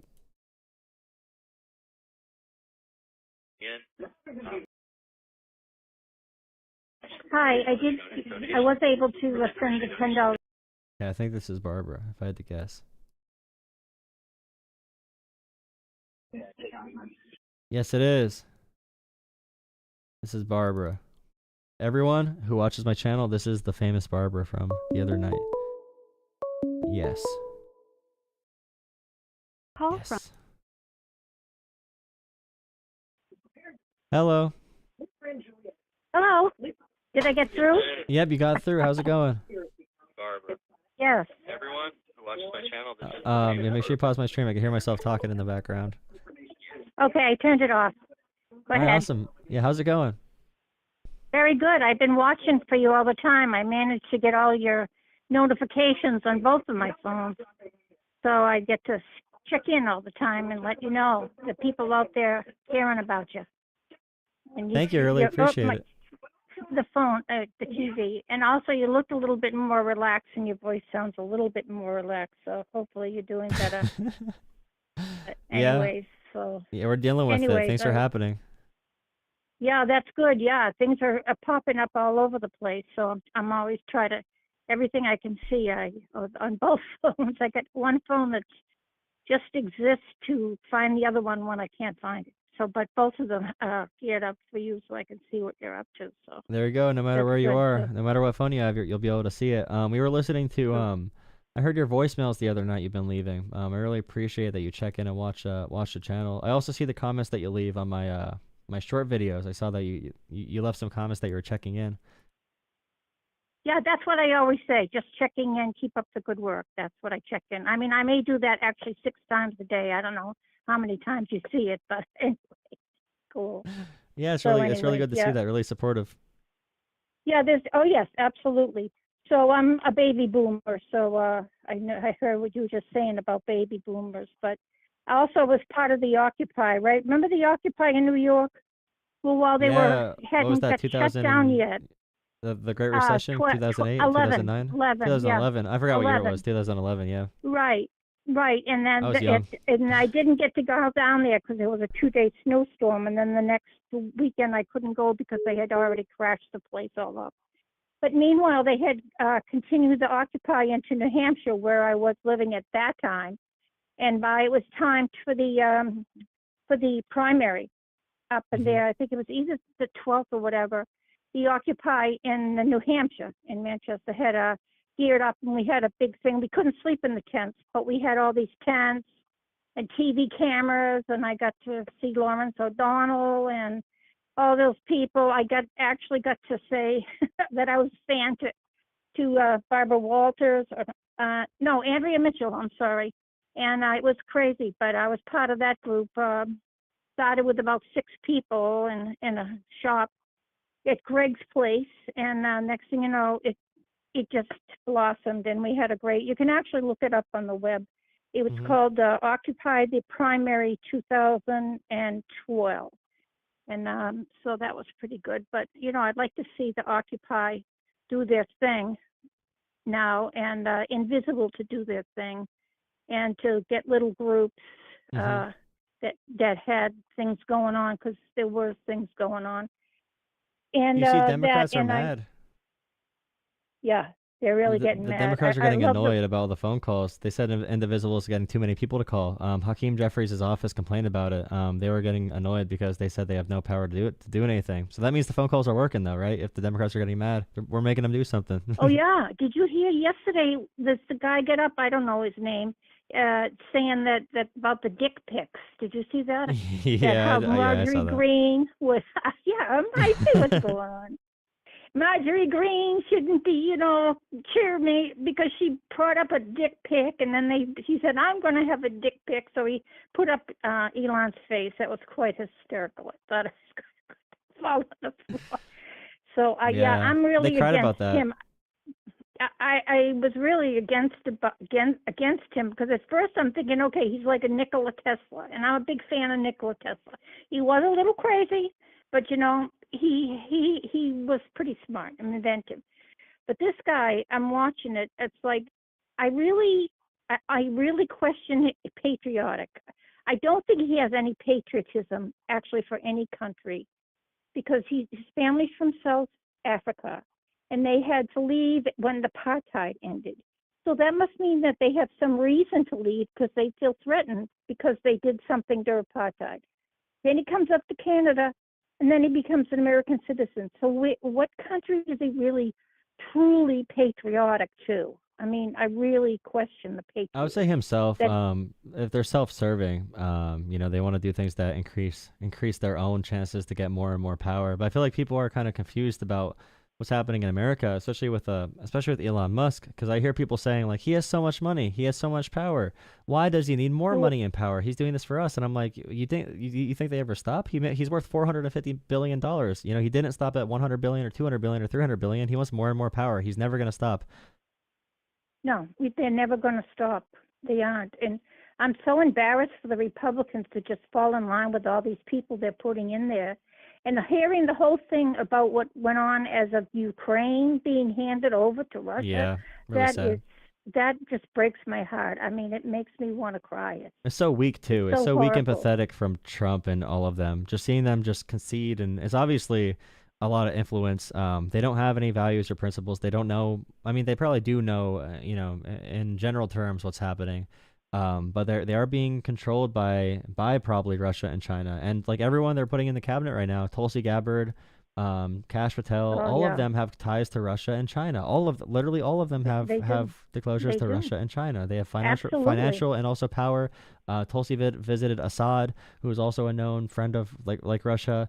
So yeah, Tulsi is very, very weird. They're all like literally Russian TV is celebrating. Even Republicans agreed that Tulsi Gabbard was a national security threat. It was a bipartisan consensus that she's the threat, and now she's leader of our intelligence. Can you believe it?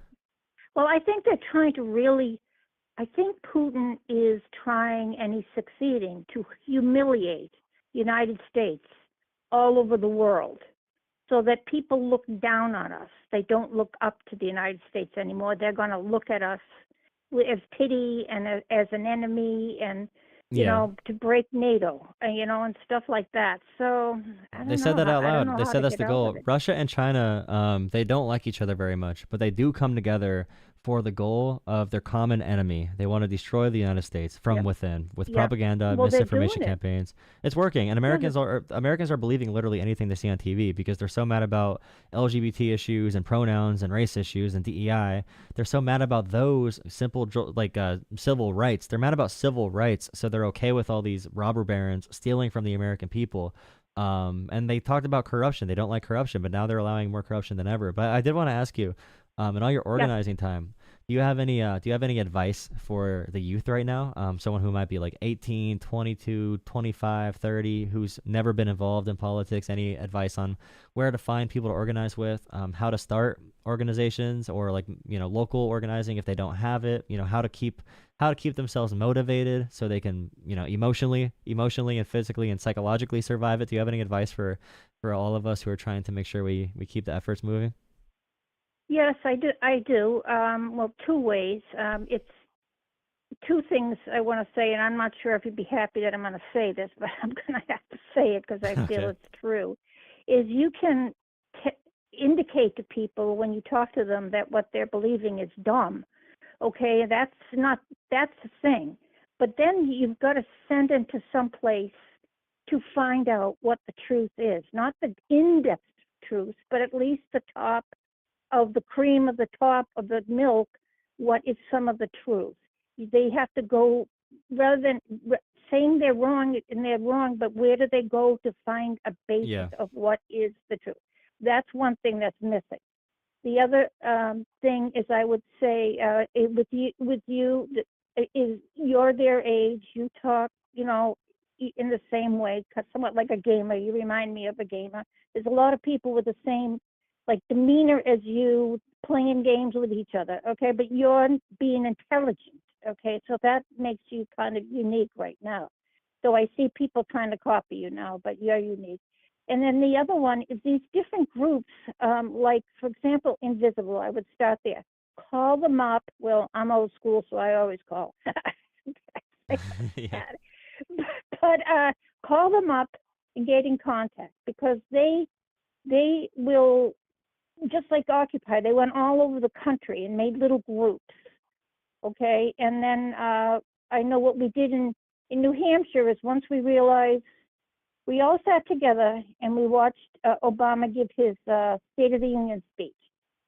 And one by one, everything Occupy wanted, because when you ask Occupy what you want, your answer is everything.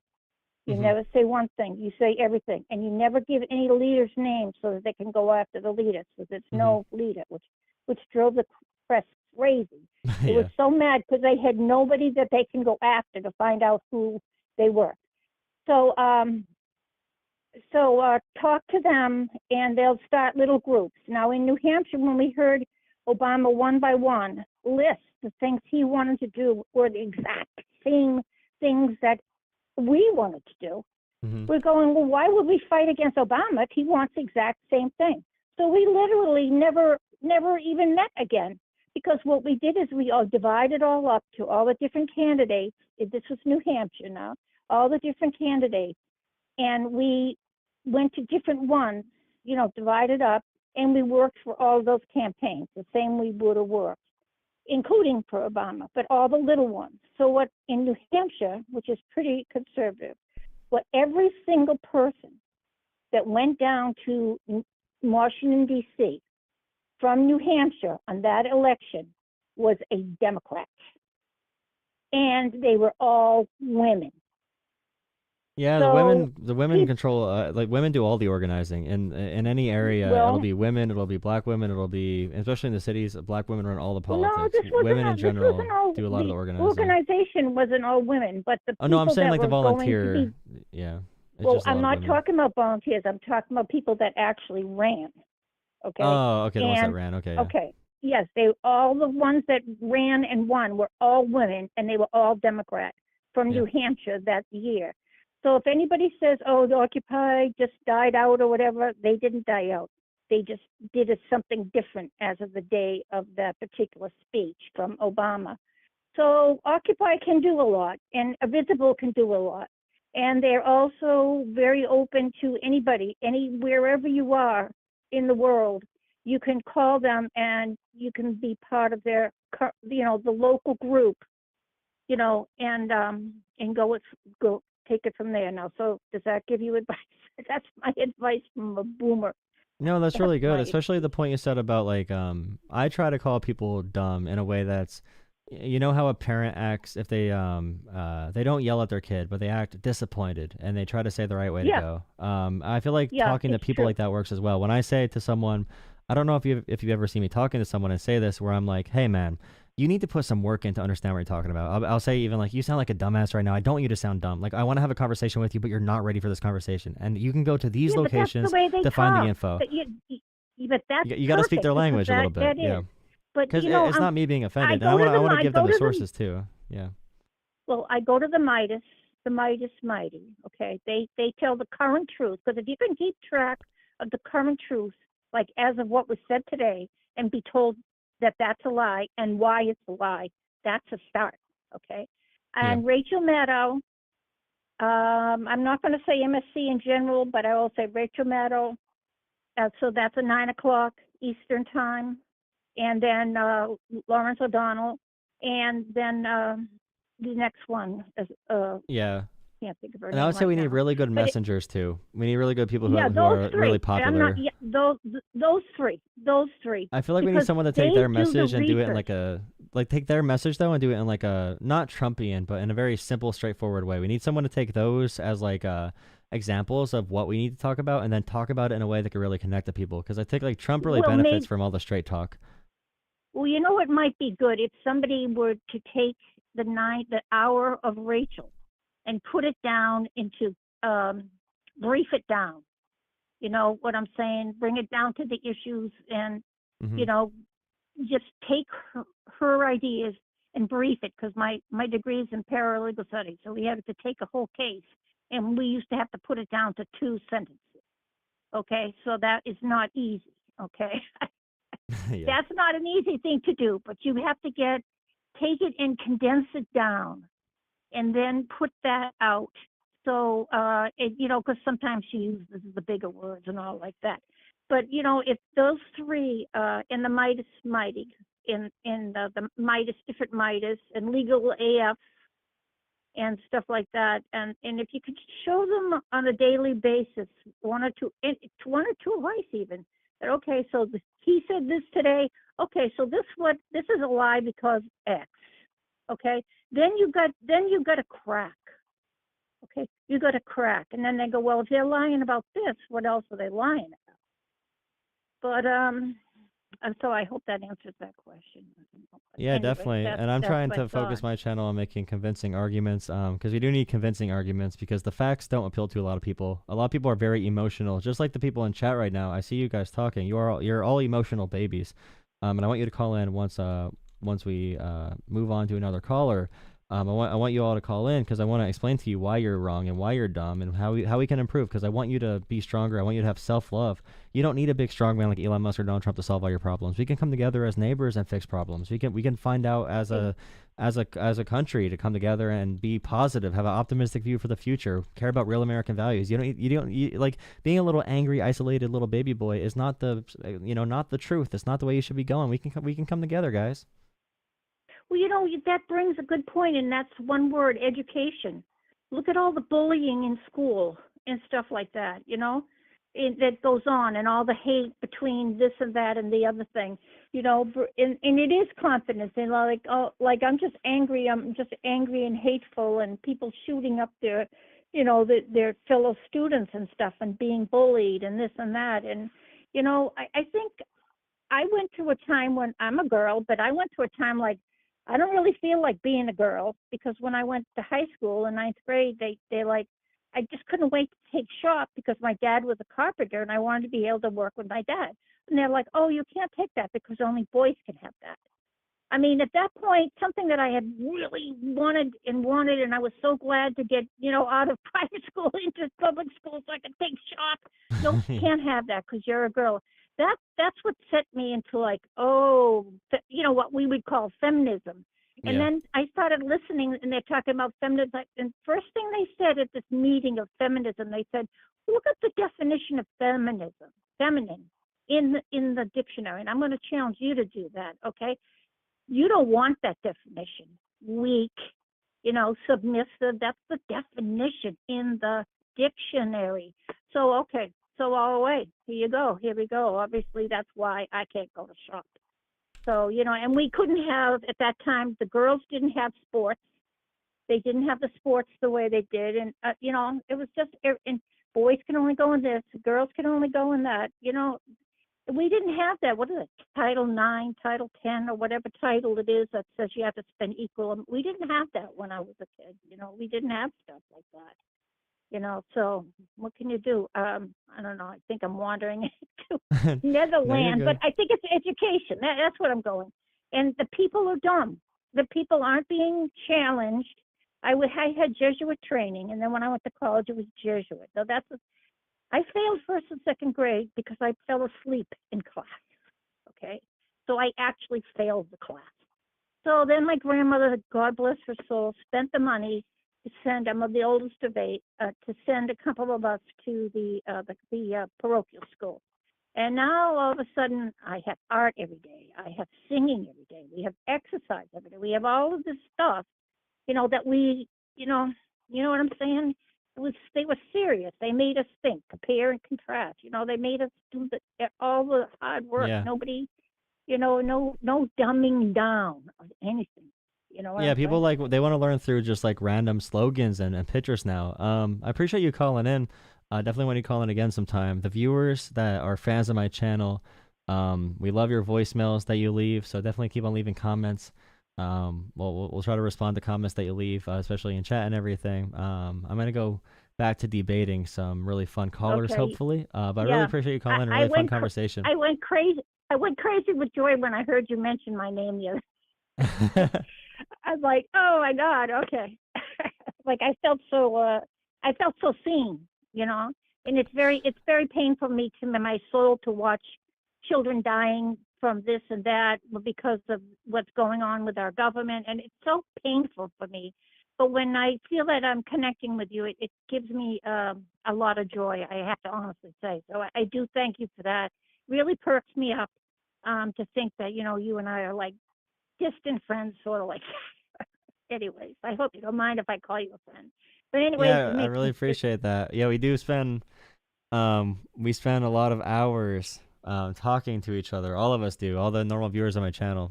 So all of you guys, really appreciate you guys. And yeah, coming together, and I'm happy I'm able to facilitate a space where everyone can feel like they have somewhere to go during these times. Someone just left a $5 super chat, by the way. Someone donated $5. XX Van Dread in chat donated $5 and said chat loves Barbara. Oh, really? Thank you. Well, I don't know that I don't interact with people in your age very much, but anytime I do, I will send them to you. I promise I will send them to you because, you know, you talk like them. That's all I can say. Not in a good, not in a bad way, but, you know, I think you can, they're not going to listen to a boomer, honest to God, but they will listen to you. They will. Yeah, I'm a gamer. Well, yep. Thank you for everybody, and I'm so happy when I see good things in the chat saying good things, and I feel like that's too bad when I see people being stupid to you. So, but don't let them get to you, you know, because a lot of people on the internet say, oh, they were so hurt by what people say, but they shouldn't take into effect the trolls. You know what I mean? Okay, Yep, no well, I will troll let zones. you go. No Yeah, trolls. yeah. No respect for the trolls. Thank you so much. None. Again, Barbara, see you in chat. Everyone say hi to Barbara in chat for when she goes back in there. Ignore the mean comments. That those people are probably 12 years old, or they're bots from Russia, or they're so dumb they should be bots from Russia. Oh, some of the stuff is so stupid that it's so stupid the way they word things. You can tell they're not even English speakers.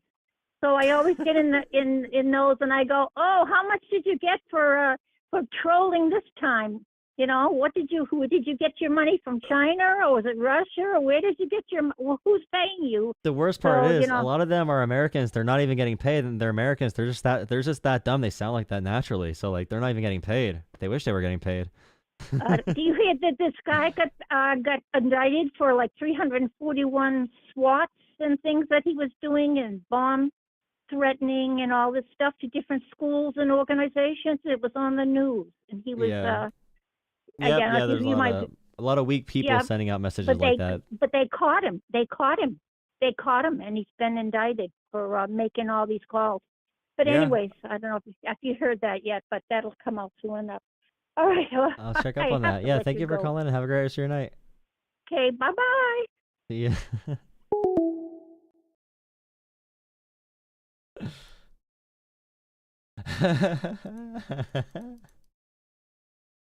Oh my God.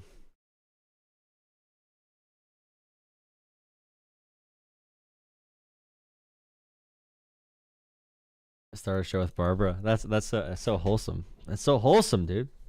It's so wholesome. Listen up, liberal. Measles outbreak.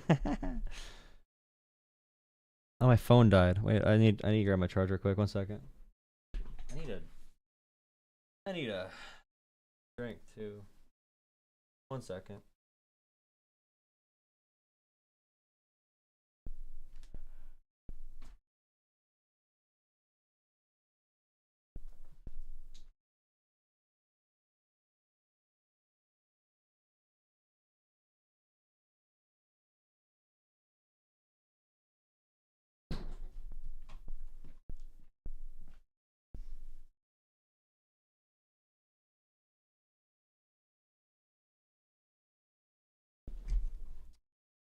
How's everyone feeling?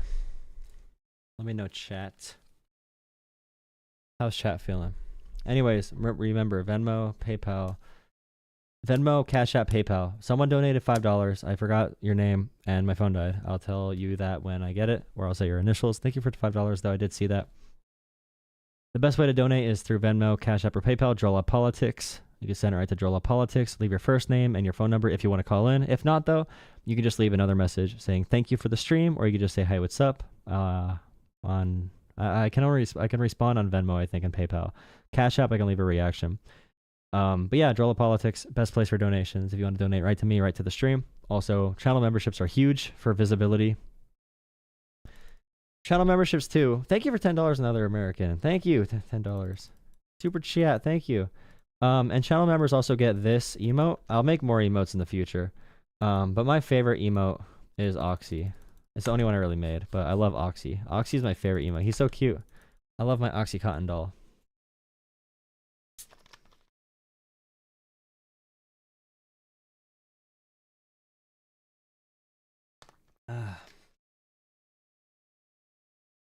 The party of child mutilation. Why do you always think about the genitals of children, you weirdo, bro?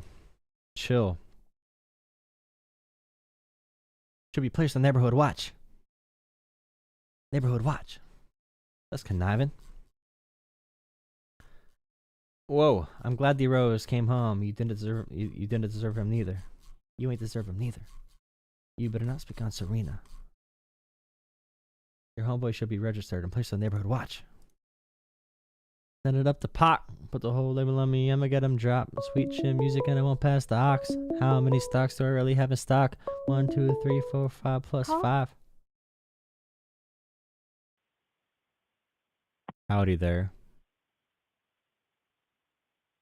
How are you? Howdy do there, brother. I'm doing all right.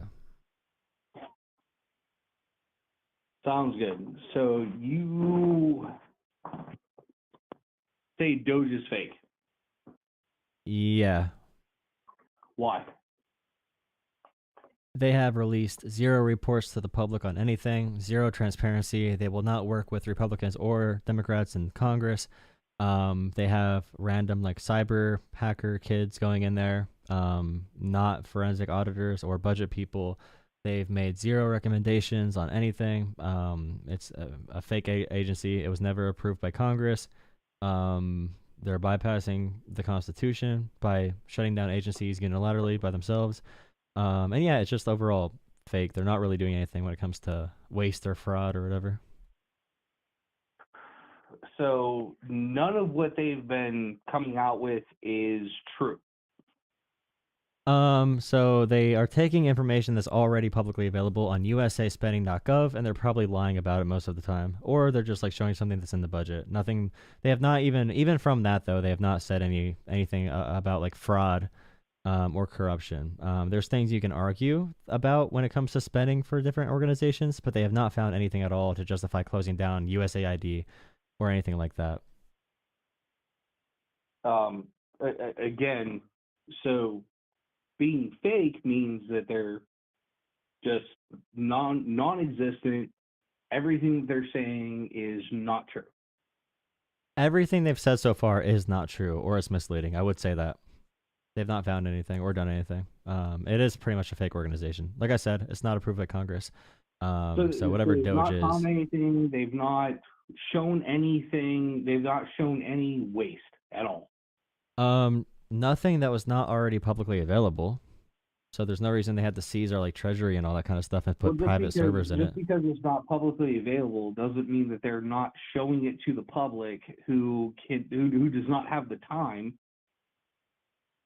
Well, then there's no reason. Why are they installing private servers into the Treasury and USAID? Why are they installing private servers into sensitive parts of our Department of State and other government agencies if they're just going to show us like publicly available info? Where is any evidence that they're installing any private service anywhere? On the actual reporting, do you not? Let me find a link. Yes, I have looked at I've looked at DOGE. I've looked into very much, and no, there's no private servers that DOGE is setting up. DOGE is using the servers that we already have set up to find fraud and find waste. And again, so there USAID is controlled by who? So who controls USAID? So for example, I have a link on screen right now. There's one from The Wired. There's a few other organizations, Vox, NBC, Reuters. I'm just saying for the future. No, that's fine. That's fine. I can't look at a screen while I'm doing this. No, I understand that. Right now is USAID is run by who? No, I say about the private server. The private servers are real. They're installing private servers and like other. Okay. We don't know what else they did in these agencies, but the servers are real. But USAID, what are you saying about that now? So private servers are real.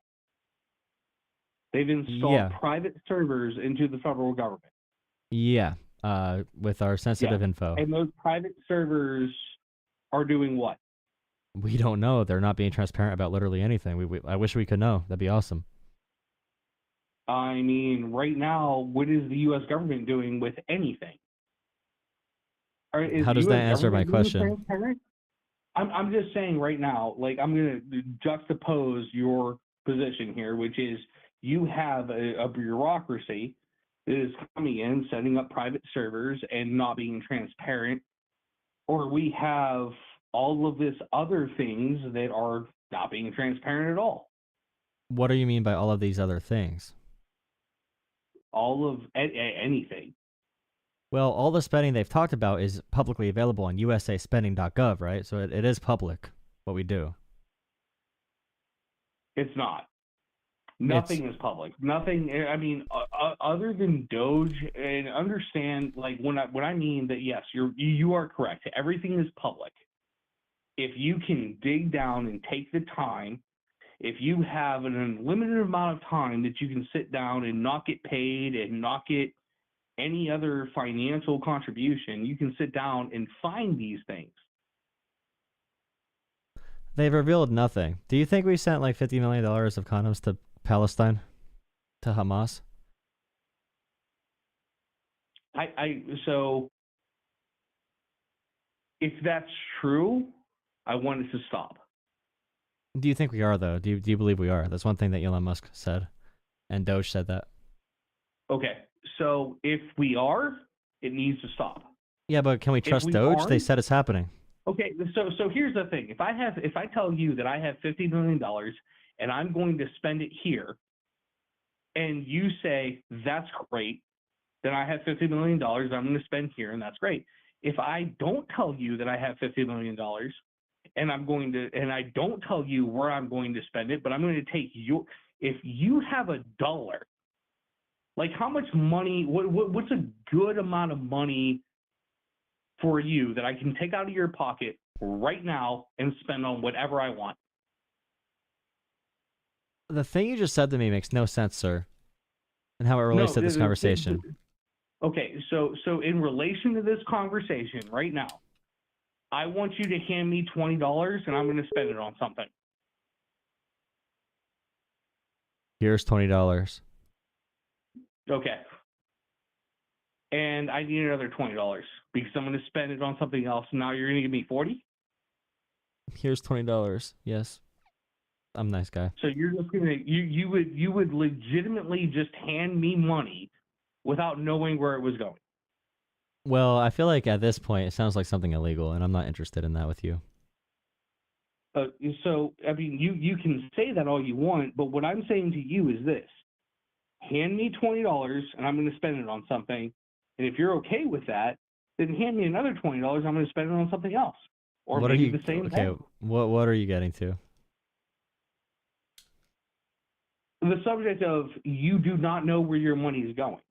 But it's all publicly reported, brother. It's all publicly reported. No, it's publicly reported. Like we know where the money's going. We do know that just because Americans don't do research doesn't mean we don't know where the money's going. But when I asked you about the condoms sent to Palestine, do you think that was a true thing DOGE reported on? Because DOGE was very confident about this amazing agency detecting waste and fraud. One of the first things they found was the condoms to Palestine. Do you think they're right about that? They actually walked that back and explained that the condoms weren't going to Palestine, that the condoms were going over to prevent HIV. Well, they said Hamas was making bombs with the condoms for 2 weeks. So that's pretty big. That's pretty bad, though. If for 2 weeks they let it stand, that there was Hamas getting condoms from us, 1 billion condoms to make condom bombs. The White House repeated this like 50,000 times. They doubled it to $100 million. And then 2 weeks later, after being asked by the media face to face, Elon Musk finally needs to admit he lied about it. Why would I trust him on anything if he's going to lie about something so stupid? So the media came out and said, hey, look, we've done independent investigation. We've done everything that we were supposed to do. It was on the budget. It was on the budget, though. Everything that you're saying is wrong. And DOGE completely and the White House completely walked it back and said, you know what, you guys are right. That the $50 million was not going to condoms. The $50 million was going to an HIV prevention. What I'm saying is, okay, if they got that so wrong, or if they lied about it to the fact that they said Hamas was getting, they did not just say, by the way, it was going to Palestine. They said Hamas was making floating condom bombs with the 1 billion condoms. They said this for 2 straight weeks.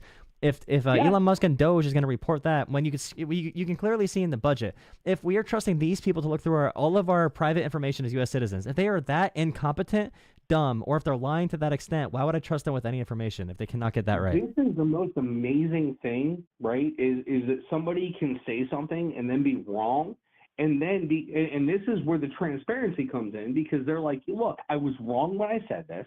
I'm going to walk that back. It was 2 weeks ago. It was 2 weeks ago. They were debunked already. They just would not admit it. He had to admit it because he was face to face with the press. He couldn't hide behind the screen.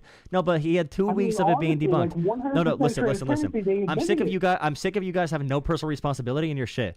He knew it was a lie for weeks and weeks. He had to man up to it when they asked him in person, okay?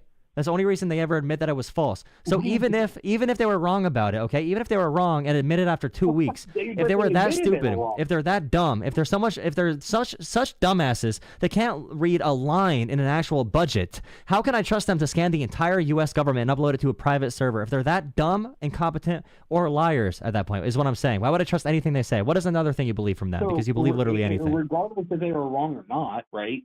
They were wrong. They backed it up. And they still said no. They still said we're not going to send condoms over there, even if they're liars. They're liars. Bring up something else you heard on the internet. I want to hear what else you were told to say. I mean, I'm not bringing up anything I was told to say. What's another thing USAID did wrong? What's another thing USAID did wrong?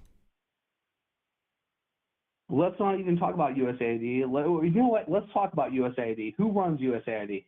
Who? The executive branch, right? Yeah.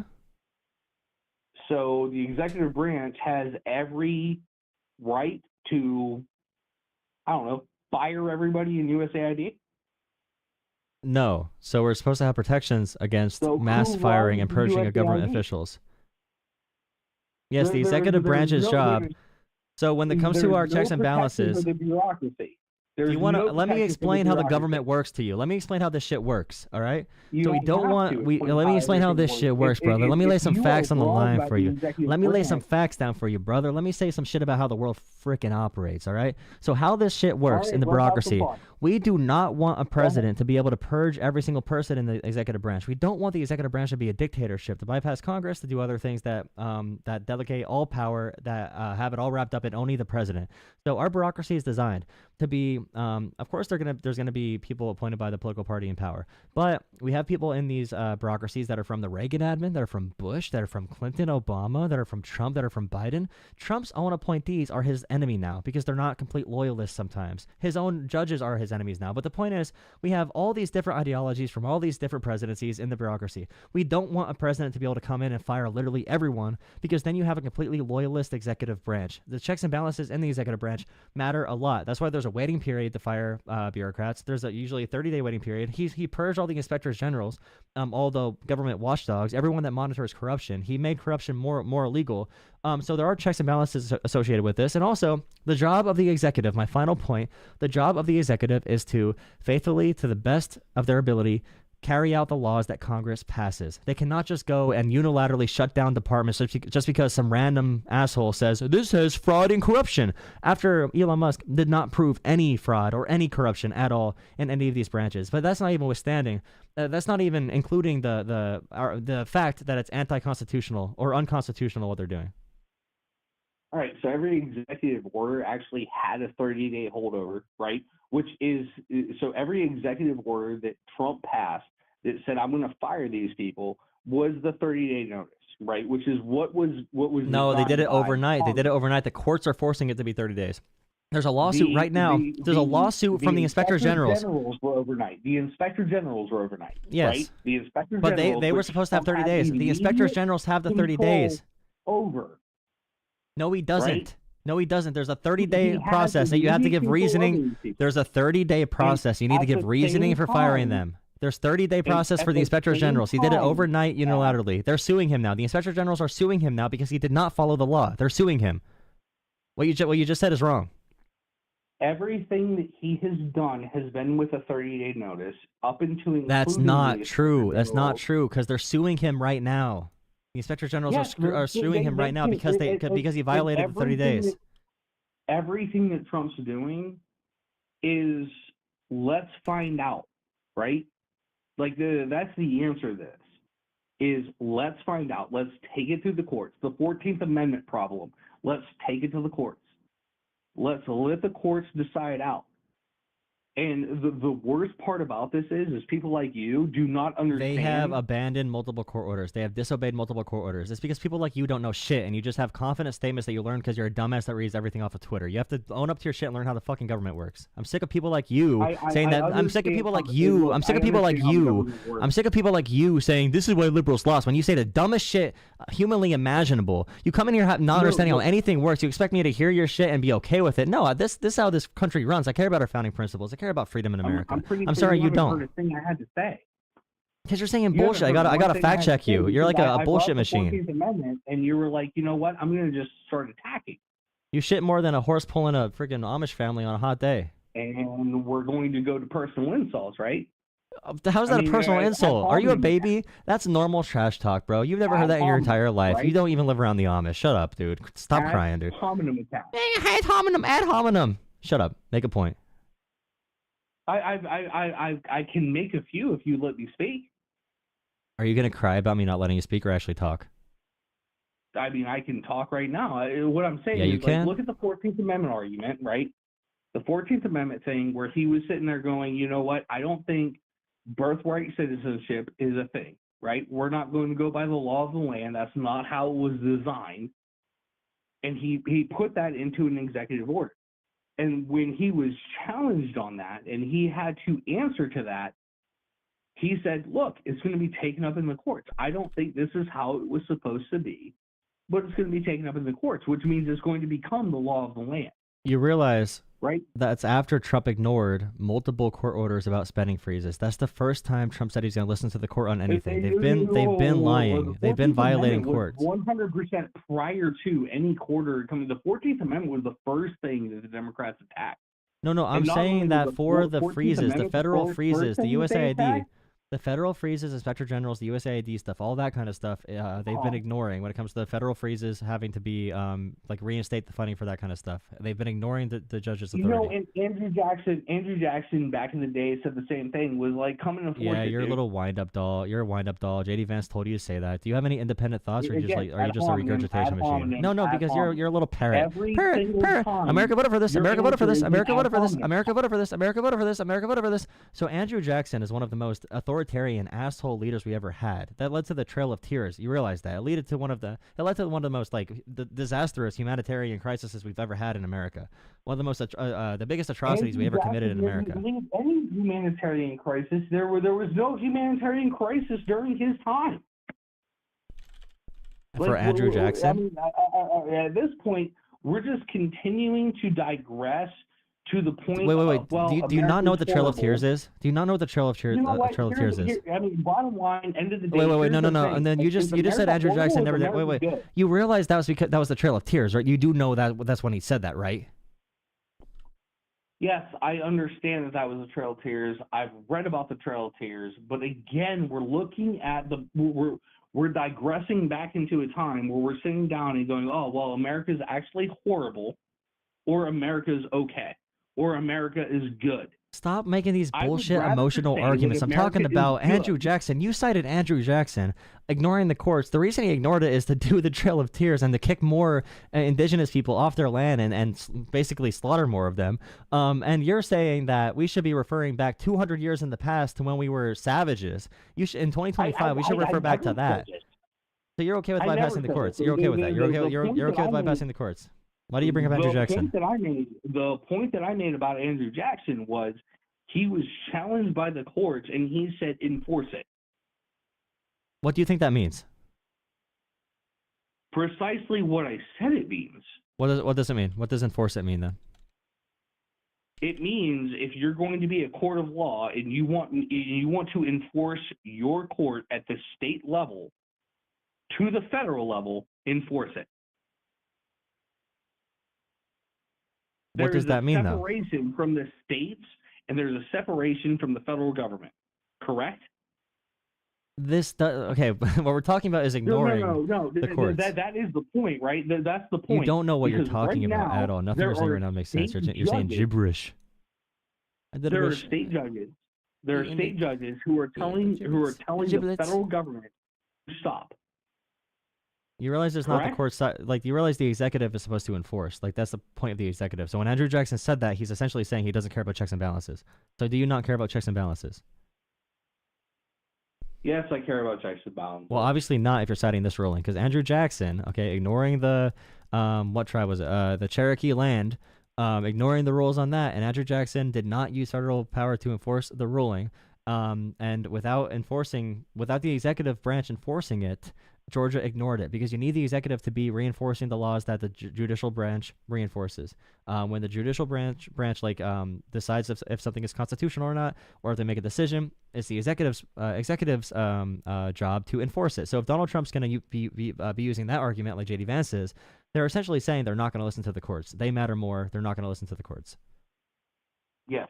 So the federal government does not listen to the state courts. But the circuit courts, yes, they do. It's a pause. There's a process of appeals after that, but they do need to listen to the courts. That's how it's always worked. That's how it's worked for 230 years. The federal government does not listen to state courts, and that's not how it's worked forever. These are not state. There's just not to be state clear, courts. They're everybody federal. They're circuit courts. There's different courts in different states. It doesn't mean they're state courts. These are federal cases being heard at these different circuit courts. It doesn't work like that. There's George Bush appointees. There's Reagan appointees. There's Obama appointees and Trump appointees who have all said what he's doing right now is illegal. Trump literally had someone who he appointed 3 weeks ago resign because he wanted them to do something unconstitutional. 3 weeks ago he appointed them. They worked for Scalia and they resigned because Trump is making the biggest attack on the Constitution we've ever seen since Andrew Jackson. So, again, the state courts do not get to decide. What do you think this is? Do you hear me or not? Can you hear me talk? It's not a state court. You're hearing federal cases. It's do not get to decide what he does. All right, because what we're talking about here right now is not how a state's working. This is Andrew Jackson like. This is Andrew Jackson adjacent. You're talking in a situation where they are pausing the federal government from controlling what the federal government controls. Okay, you know they're not state courts, right? They're not state courts. You know they're not state courts. They're federal courts. I said that. I said federal courts. So you just said state courts cannot restrict the executive, but federal courts, if they bypass those rulings, which they have been bypassing federal courts, they have just not listened. They are just saying the Constitution does not matter. They're not going to listen to judicial. And they're not going to have congressional oversight as well. And Congress is ceding their power to the presidency. Okay, so we're going to talk Constitution. What point are these federal jurisdictions talking Constitution? They're saying that it needs to be held over. The Constitution does not state that federal bureaucracies are safe. Safe the from federal what? bureaucracies that Trump controls, that the executive branch controls. All right? So if the executive branch controls a bureaucracy, then the federal branch of the government gets to control that bureaucracy, yes or no? Can we say that again? If the federal branch has a bureaucracy, then the federal branch gets to control that bureaucracy. They cannot violate the law, though. If they control the bureaucracy, if there's a 30-day waiting period, they cannot violate the law. So when the judge says, "Hey, this violates the 30-day limit that you have when you have to give a waiting period to fire someone," and you haven't had the necessary justification for firing, or you're just unilaterally shutting down full government programs with no plan at all in place, USAID is just being completely shut down. The executive branch and the Constitution should be faithfully executing the laws. When Dr. Fauci owned Congress. Why Dr. Fauci? Dr. Fauci's from Ronald Reagan's administration. Why Dr. Fauci? You speak Twitter. You just speak Twitter. I don't speak Twitter. I don't speak Twitter. What language is this? Okay, let me think about it. Okay. America voted for this. America voted for this. America voted for this. Okay, what do you say? I said to do some parrot topics from Twitter. I mean, have you Dr. Fauci, Dr. Fauci, Dr. Fauci. You're like parrots. America voted for this. America voted for this. Dr. Fauci, Dr. Fauci. No, Dr. I mean, Fauci. have you ever watched a congressional hearing? Dr. Fauci, Dr. Fauci. I mean, again, have you watched a congressional hearing? Have you watched a You don't know how the basic government works, brother. You just don't know how it works. Or you're okay with it. You're okay with it. So we're not talking about the government. We're talking about the bureaucracy, right? Do you understand? Oh, yeah, the bureaucracy is not a part of the government, bro. No, it's not. But are you saying the executive branch should be able to do anything they want? Well, who controls the bureaucracy, right? You are okay. What the executive branch does is still governed by laws. There's still laws in the executive. Do you think the executive branch should not be held to any laws or courts? Do you think the executive branch should not be held to any laws? Should they be able to do whatever they want to any bureaucrat? And you have a computer in front of you right now, right? I don't have a computer in front of me right now. I'm calling you on the phone. I don't have a computer. Who is in charge of USAID? What branch of the government is in charge of USAID? Okay, if you keep looping like this, I'm gonna have to go to a different caller. I'm talking about. Okay, are you gonna say the executive branch? I'm asking you. Are you gonna say the executive branch? Tell you. I'm asking. Are you gonna say the executive branch? I'm asking you. You have a computer in front of you. Why don't you show everybody who we're talking to who runs USAID? Who runs it? Or the U.S. Department of Education? Who runs it? Or any other department? Who runs it? And after you figure that out, after you figure that out, okay, tell me why they could violate laws. Do you think there's any laws that can hold them accountable? Are there any laws that can hold them accountable? Are there any laws? Are the executive held by any laws? I made a mistake. I'm very sorry. I made a mistake because I don't mean once you find that out. I believe you know, right? But once you show your callers this, once you show everybody that's listening to you, bro, do you think the executive branch is held by any laws? Do you think if you don't talk to me, I'm gonna hang up? No, answer my conversation question. We've done this before. Do you believe the executive branch is held and bound by any laws? Yes.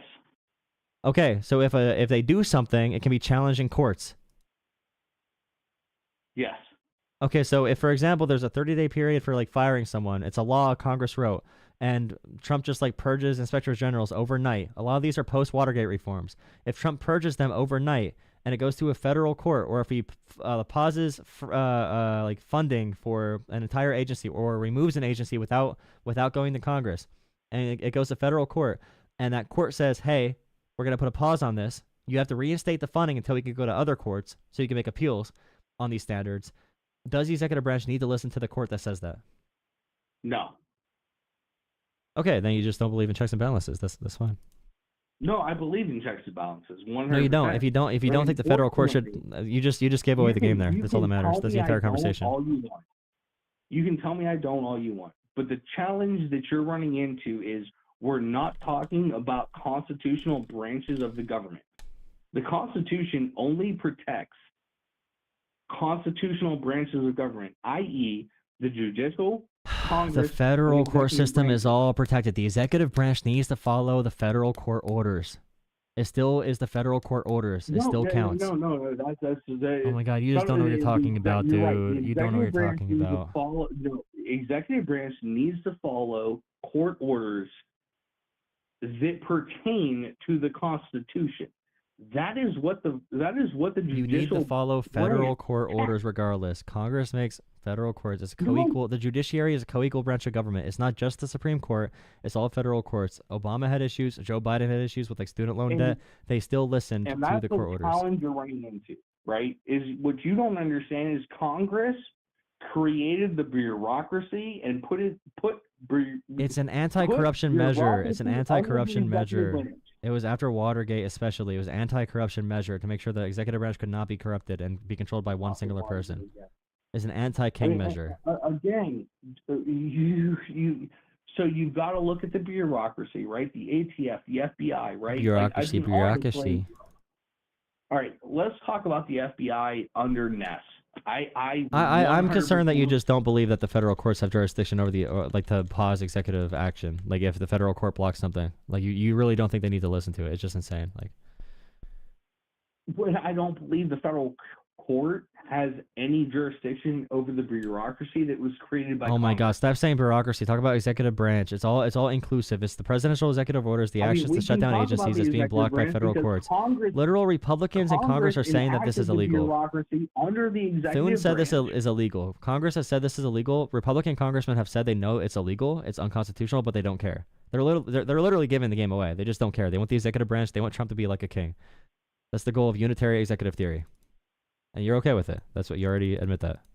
You admit that. No, I didn't admit that. Yeah, you did. I asked you all the questions. You have to skirt around the issue. You have to talk about other stuff to get away from it. Again, You're talking about a straw man. What I said was Congress created the bureaucracy. Bureaucracy. Can you stop saying bureaucracy, dude? You say bureaucracy every other word. Make other points. Holy crap. Stop saying bureaucracy, bureaucracy, bureaucracy, bureaucracy, bureaucracy, Barack Obama, bureaucracy. Make points about the executive, judicial, and Congress. Created the ATF. The ATF fell under the executive branch. As Congress created the ATF that fell under the executive branch had authority to monitor the ATF. Mm-hmm. The ATF has failed over and over and over again. And a good Democrat would tell us that the ATF has failed us over and over again. How did it fail you? Looking at Waco, Texas.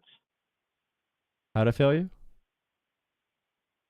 I said any good Democrat would tell us that the ATF failed us over and over again looking at Waco, Texas. Looking at Fast and the Furious. If you have an issue with these departments, it should be done, okay? Congress should pass a law to reform them.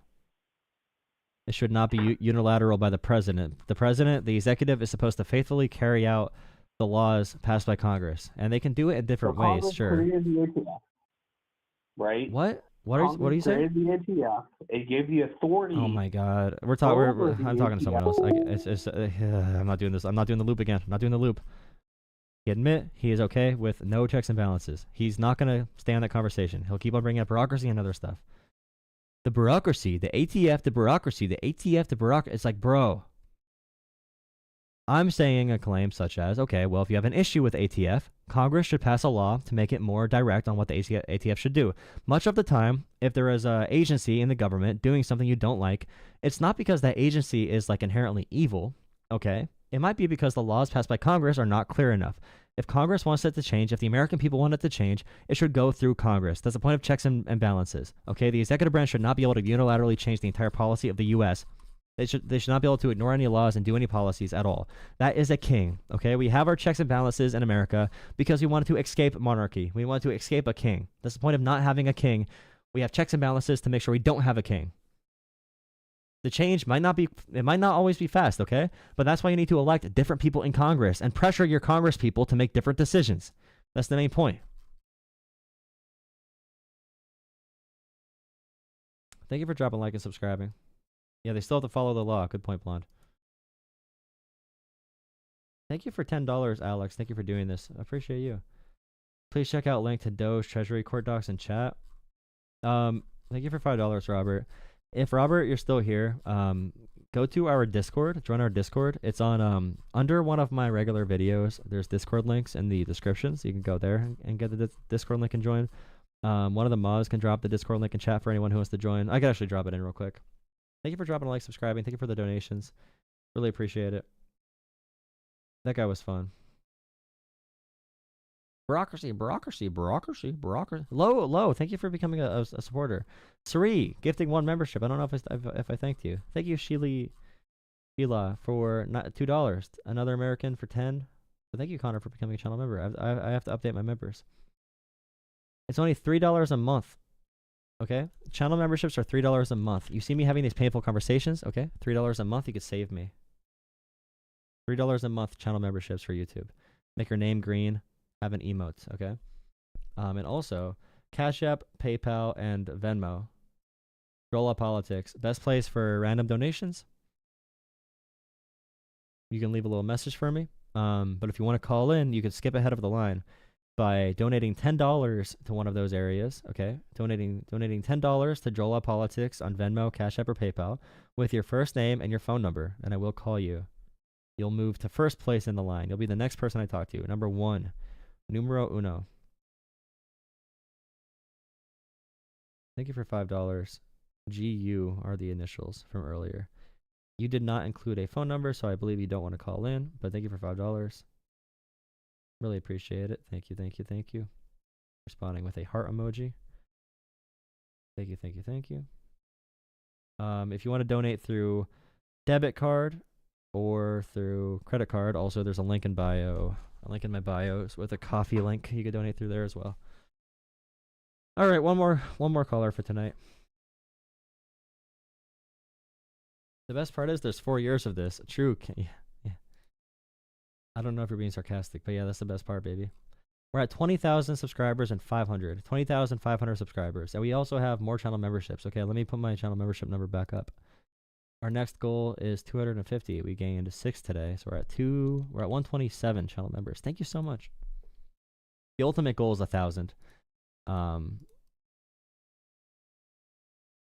your line, but I'd love to talk for a minute. Thank you for $10, Montgomery. I will say that I will open the line. I'm sorry. Thank you for $10 for supporting the show. But I only do the calls if you do $10 through Cash App, PayPal, or Venmo, because then you can message me privately your first name and your phone number.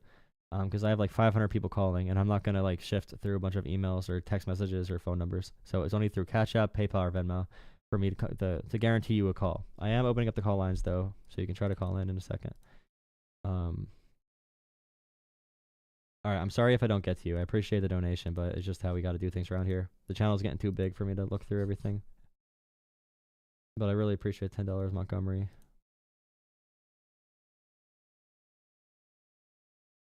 The lock. Okay. Possibly more. Yeah, the caller does not agree with the law. Andrew Jackson is my example for how American democracy should be done. Call to accept. Hello. Yo, what's up, Jolah? Not much. How are you? I'm doing good. Trump is horrible. Prove you wrong. I don't think I'm going to be able to prove you wrong. But what do you think are the main things why Trump is horrible? A few of the recent things. He's not only like removing funding from Ukraine, but he's actively helping Russia seize territory, legitimizing it, and he wants to extract resources from Ukraine. He wants to barrel through Palestine and grab the land there and do a full ethnic cleansing of the region to make hotels. Don't you think that's casinos. a little extreme? It's hard to cut you off. Don't you think that's a little extreme way to put it? I would agree. What he's doing in Ukraine is terrible. Well, he did not say he wants to do an ethnic cleansing, and I'm not trying to go up to bat for Trump, but but that's what he wants to do, though. He didn't say that, but he wants to kick everyone out and build hotels there instead. He said the Palestinians will never be allowed to return. He said that's literally what that is. I mean, he doesn't need. He doesn't. I thought we were talking about Ukraine. No, we're talking about Palestine. Gaza, yeah. Palestine, Gaza. Yeah. No. Ukraine. They want to beat up, extract the resources, and give Russia what they want. But also he made corruption more legal. It's now legal for Americans to bribe foreign agents with money. He made it legal to bribe his cabinet members with big gifts. He wants to lower the tax rates for the ultra wealthy. He wants to eliminate the Consumer Financial Protection Bureau, which is a really good agency. That's who you call if your bank defrauds you. He wants to eliminate that. It costs like no money to run, but he wants to eliminate it. He is killing it without consent from Congress, violating checks and balances. So yeah, there's a lot of. I can't think of one thing he's done that's been good, unless if you're angry about gay people or black people and you're happy about being like those people are happy. The dumb people who are just like the pronouns made me oppressed. Those people are living right now. Those people are living the dream. Oh, yeah, I would agree with that. Yeah, that was just we had a misunderstanding. I thought you were talking about Ukraine. I was like, yeah, he hasn't been super great on Ukraine, and Zelensky's even talked about this. It's like not yet. Tomorrow though. Yeah, exactly. Yeah, but if you're talking about Gaza and stuff, yeah, I totally agree. I totally agree with what you're saying. But yeah, it hasn't been great, and USAID, it's totally. I even have people in my life that I've spoken to about they're directly affected by some of the cut funding, especially Medicaid. Even though that was proved to be unconstitutional and was rolled back, he still froze the account for a while. And farmers are now struggling because they froze a lot of the aid that was coming to farmers. And that was part of the Inflation Reduction Act through Biden. But people don't want to talk about that, right? It's crazy, though. They're saying to their constituents, Republican congressmen are saying to their farmers, like, sorry, it's tough, but, like, we ought to do this. Like, it's going to be rough for a while. It's like, bro, they are in a cult. They're in the cult, and they're scared to be against the cult. Probably for physical safety, too, to be honest. Probably for physical safety and also political safety. Probably. Well, yeah, I think, honestly, I'm just waiting until we get to the full fascist playbook. I'm waiting for it to happen. Yeah. I'm waiting to have like a random federal agent at my door just to do like a quote unquote check to try and make sure that I don't talk too bad about Trump. And that does happen. Well, exactly. You'd be more on the board than me, and I think that might be a little extreme, but you're more on the board than me. You have this whole show and everything. Bro. We have Hungary, we have Russia, we have the examples. We know what stage we're in. We're accelerating faster than we even thought. Like this is quicker than we ever thought it would be. Oh, it's definitely spooky. And yeah, some man. Americans love it too. Some Americans love it, and the reason they love it is because they believe that all the scientists and doctors and professors in the world are lying to them, all right? All these scientists that found out climate and all that shit, they're lying to them. All we need right now was the populist billionaire, the richest man of all time, to come expose the blatant corruption of our teachers, bro. The teachers are corrupt. The bureaucrats are corrupt.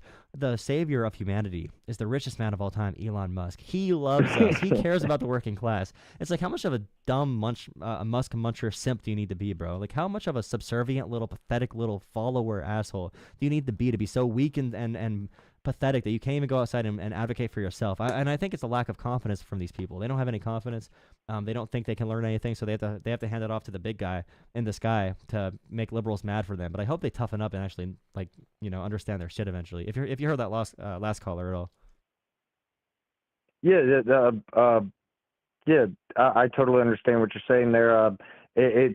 I don't know why too, and a lot of conservatives talk about George Soros and all these rich billionaires. Why are the billionaires that safe? Well, George Soros is Jewish, and it's a conspiracy theory about Jews. That's probably why they like talking about him so much. Well, yeah, I don't even know if it's necessarily that. I'm just saying, why do they care so? They care so much about billionaires until it affects their party, and then they don't care anymore. No, they want corruption. They just don't like it if it's against them. So like they're more corrupt than anyone else in society. But they just want the corruption on their side, and then they're gonna go 100% with it. So like Democrats hold themselves back a little bit. We do some reforms. We make sure but Democrats make sure they have like a good handle on the system. They do some regulation at least. They protect consumers a little bit for stability. They support like progressive social policies, like civil rights and everything. But like ultimately, when it comes to Republicans, they're 100% just on board with doing like really shitty things if they get power. And they blame Joe Biden. They said Joe Biden was corrupt. Joe Biden literally held himself back. He kept like Trump's FBI director. He held like Trump's DOJ that investigated him. Like Joe Biden was like, kept his tax cuts. He kept the tariffs on China. He tried increasing taxes on only the wealthy and keeping them down for the middle class. He still did the tariffs. He increased American manufacturing infrastructure. He did Trump's presidency better than Trump did, but he supported gay and black people, and it was post-COVID. So he got hurt by the inflation. A big thing. Those are the three factors why they lost. COVID, black people, trans people, COVID inflation that he did not cause, and a lack of messaging. It's a big thing that I've been seeing there too. I don't know why it's and Biden was dying too. He was also dying, but that's okay. He was like an Alzheimer patient. I'm not trying to play ball out here for fucking Biden, but I'm saying if you want to talk about fucking things that were actually being done in a more reasonable manner, Biden was lowering inflation, even if it was slowly. It was slowly but surely happening, right? It was a more logical thing. And then if you want to talk about inflation now under Trump, now it's going to be more of a back and forth game, and maybe inflation will even be lower. I don't think that'll be true in the long run, but we'll have to see how it plays out.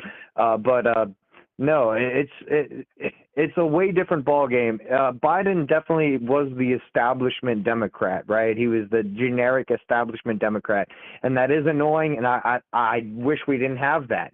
I wish we didn't have this crazy Republican Party either, because I definitely think the Republican Party has been totally hijacked by these radical people. Tough, man. It's tough. Like Biden was fine with domestic policies.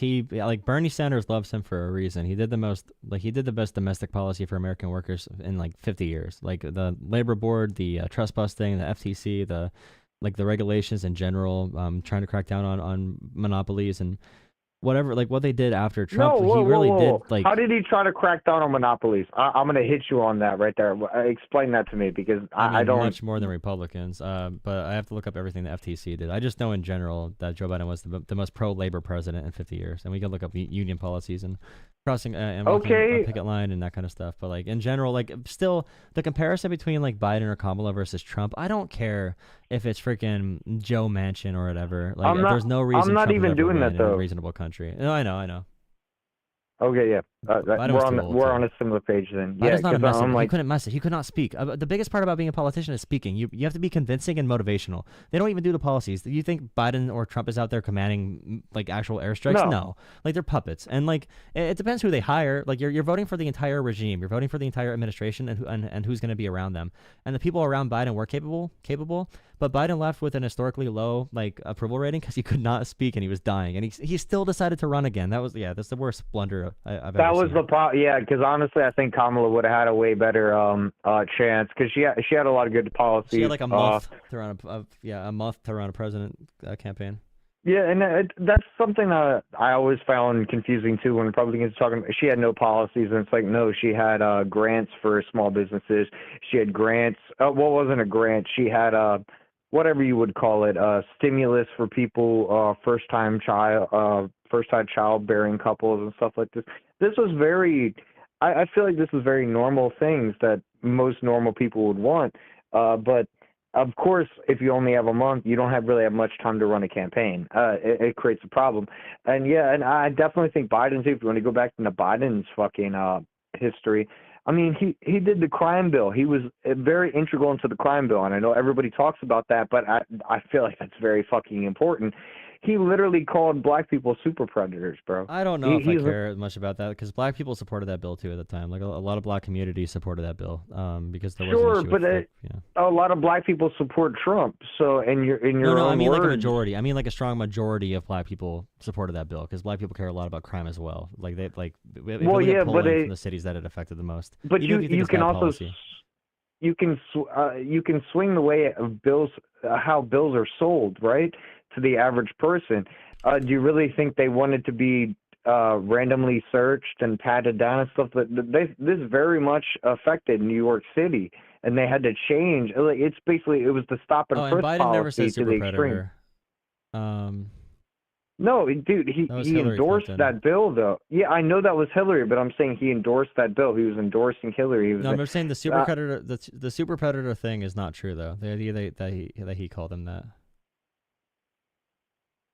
Yeah. I okay. don't- Yeah, that's just not Sure, true. That was a sure. Trump He didn't lie. use those. Trump lied about he that. didn't use those exact. It's not Trump lied about it, dude. I'm not even. No, he started Trump, that bro. lie. No, I'm not saying you're a Trump fan. I'm saying Trump is the source of the disinformation that you heard. Like and the bill in general. No, Trump is not the source of the. That has been going around for years and years. That has nothing to do with Trump, brother. Trump pushed it to a okay. When I say source, I mean it started somewhere and was boosted somewhere. Trump was the one that boosted that lie to the mainstream, and that's why media outlets picked it up. I'm not saying you heard it from them or you heard it from like whatever source. I don't know where you heard it, but I'm just saying in general, Trump is the one that boosted that. Just like he boosted Barack Obama not being born in America when that was just like a white supremacist lie. Oh, come Trump still boosted it. on. Yeah, the Barack Obama thing is insane, but I feel like you're trying to hit me with a gotcha here, and I'm like, oh, come on, bro. It's not a Like, gotcha. there's been- I'm just saying that these things are framed in a really bad way and in a very propagandized way. How am I feel like you're framing it in a propagandized way because I'm just saying the Joe actual quote. Biden I'm was very fact-checking. anti-black. Joe Biden was very anti-black. Like I'm agreeing Yeah, with he you, wasn't though. brother. He really wasn't. He wasn't. He was. Well, okay. Okay. For the time, no, he was not anti-black. For the time, oh my gosh, that doesn't sound great though. Don't you understand how that doesn't sound great? He was a typical. What for the moderate '90s? Yeah, and the moderate Democrats were not. He made some super- weird comments about race in like the 70s, at like on like 2 occasions. But other than that, like I would not say he's bad on like race. He supported policies that were bad, but like in 1994, that was the wave. That was post Reagan. Clinton wanted to be all big and tough, and yeah, they were supporting that. The Democrats became moderate Republican light. So it was just I don't know.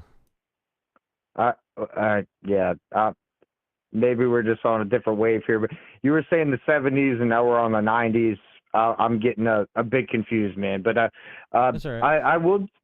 I would say, sure, if you want to say Joe Biden is not doesn't have any racial prejudice, sure, I'm down I'm for not saying that. Or he if has you want zero. I'm not saying he has zero. I'm just saying in comparison to the time and like I'm just saying he did not call black people super predators or like attack the black community. He supported the bill that everyone supported nationwide, black communities included. Even if it had bad repercussions, it's not like Joe Biden is this uniquely racist person at the time. There's like Trump at the time was trying to jail the Central Park Five with his full page ads. Oh, come on, no. But Trump was not in government. Whatever, dude. Don't watch my channel. You could have fun. I'm gonna call the person that donated. Thank you for the donation.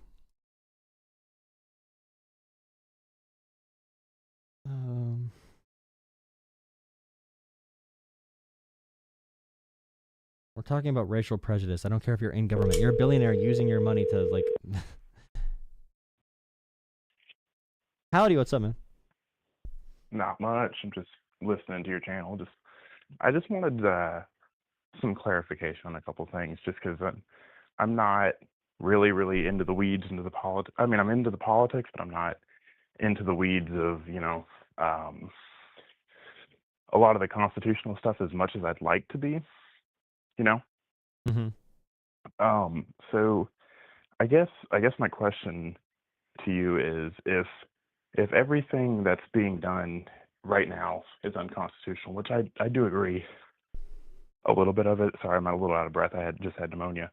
You're good. But if it's all unconstitutional, how would we go about rooting out corruption just as on its face, not corruption on the right, corruption on the left? Just how would we go about that?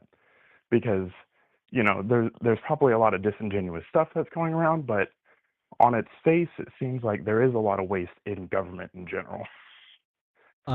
Getting money out of politics is the number one thing we need to do. The only person really serious about that is probably Bernie Sanders and probably AOC and a couple other like really progressive Democrats. And maybe Josh Hawley proposed it. I don't know if he's really serious about it though. And waste and fraud in the government is not our issue. It's the ultra wealthy exploiting the government and exploiting poor people. That's the waste and fraud we need to cut down on, and tax loopholes, and just in general corporate fraud. Anyone blaming the bureaucracy or DEI has been fully propagandized. They're believing the most emotional topics possible. They're getting mad at liberals. They don't really know why they're doing it. But I mean, along with that is going to come like they want to cut Medicaid. They want to cut all these other programs. So as far as like moving forward in general with corruption, this is by far the most corrupt America has ever been. We openly are now having our DOJ make a deal with like Eric Adams, New York City, to drop his charges, literally saying explicitly in the memo that it's a quid pro quo, pretty much, that we gave him the option. If he follows through with our immigration policies, we won't put him in jail, which means they have that over Eric Adams for the duration of him being mayor. So they're literally just striking a deal publicly, the most blatant form of corruption of all time. But it's weird because if you tell someone a story about corruption and you make it super sensational, they freak out. But we're having significant democratic backsliding. We're going into an authoritarian government, and no one can feel it yet because you don't really feel it. You don't feel it. That's why you learn history. You don't really feel these things until it gets really bad. Yeah, like you don't call it a Holocaust until it happens. You don't call the Palestinian. You don't call Gaza a genocide until until it gets that bad. And someone said to me like, well, if Trump's a fascist, where are the death camps? And I'm like, you realize like Nazi Germany getting to that point took like 15 years. Like it took like 20 years for Hitler to have the first coup, and then he got released with his buddies. And then he became Hitler chancellor, was loved and then he had brown by the shirts. people of Germany. Yeah, he had brown shirts, just like Trump pardoned all the January 6 people. I'm not saying it's perfectly adjacent, but like Mao had his own brown shirts. I forget what they were called, but Mussolini did. They always have these militia groups on the outside to also serve as that like other force in government. So like the big thing right now is if Americans are not going to feel what's happening right now and think it's bad, and obviously if Trump won after January 6, Americans are not touched into that. They're not tapped into what any of this means. So right now we need Americans to feel the pain, not in a terrible way, just enough to feel it, to get really soured on the Republican Party to the point where Republican politicians get scared to keep on being Trump's little sycophantic baby loyalists. We need enough people to turn against the Republicans to where they think they're going to lose their seats, because I think they might be confident that they can screw elections enough in America to win. Like they genuinely do believe they can F up this country as much as possible, and make it a barely functioning democracy like Hungary. Not quite Russia, but close to Hungary. And that's J.D. Vance's number one political model that he talked about. was wanting to be like Hungary. So the only thing we could do, keep on organizing, keep on informing people.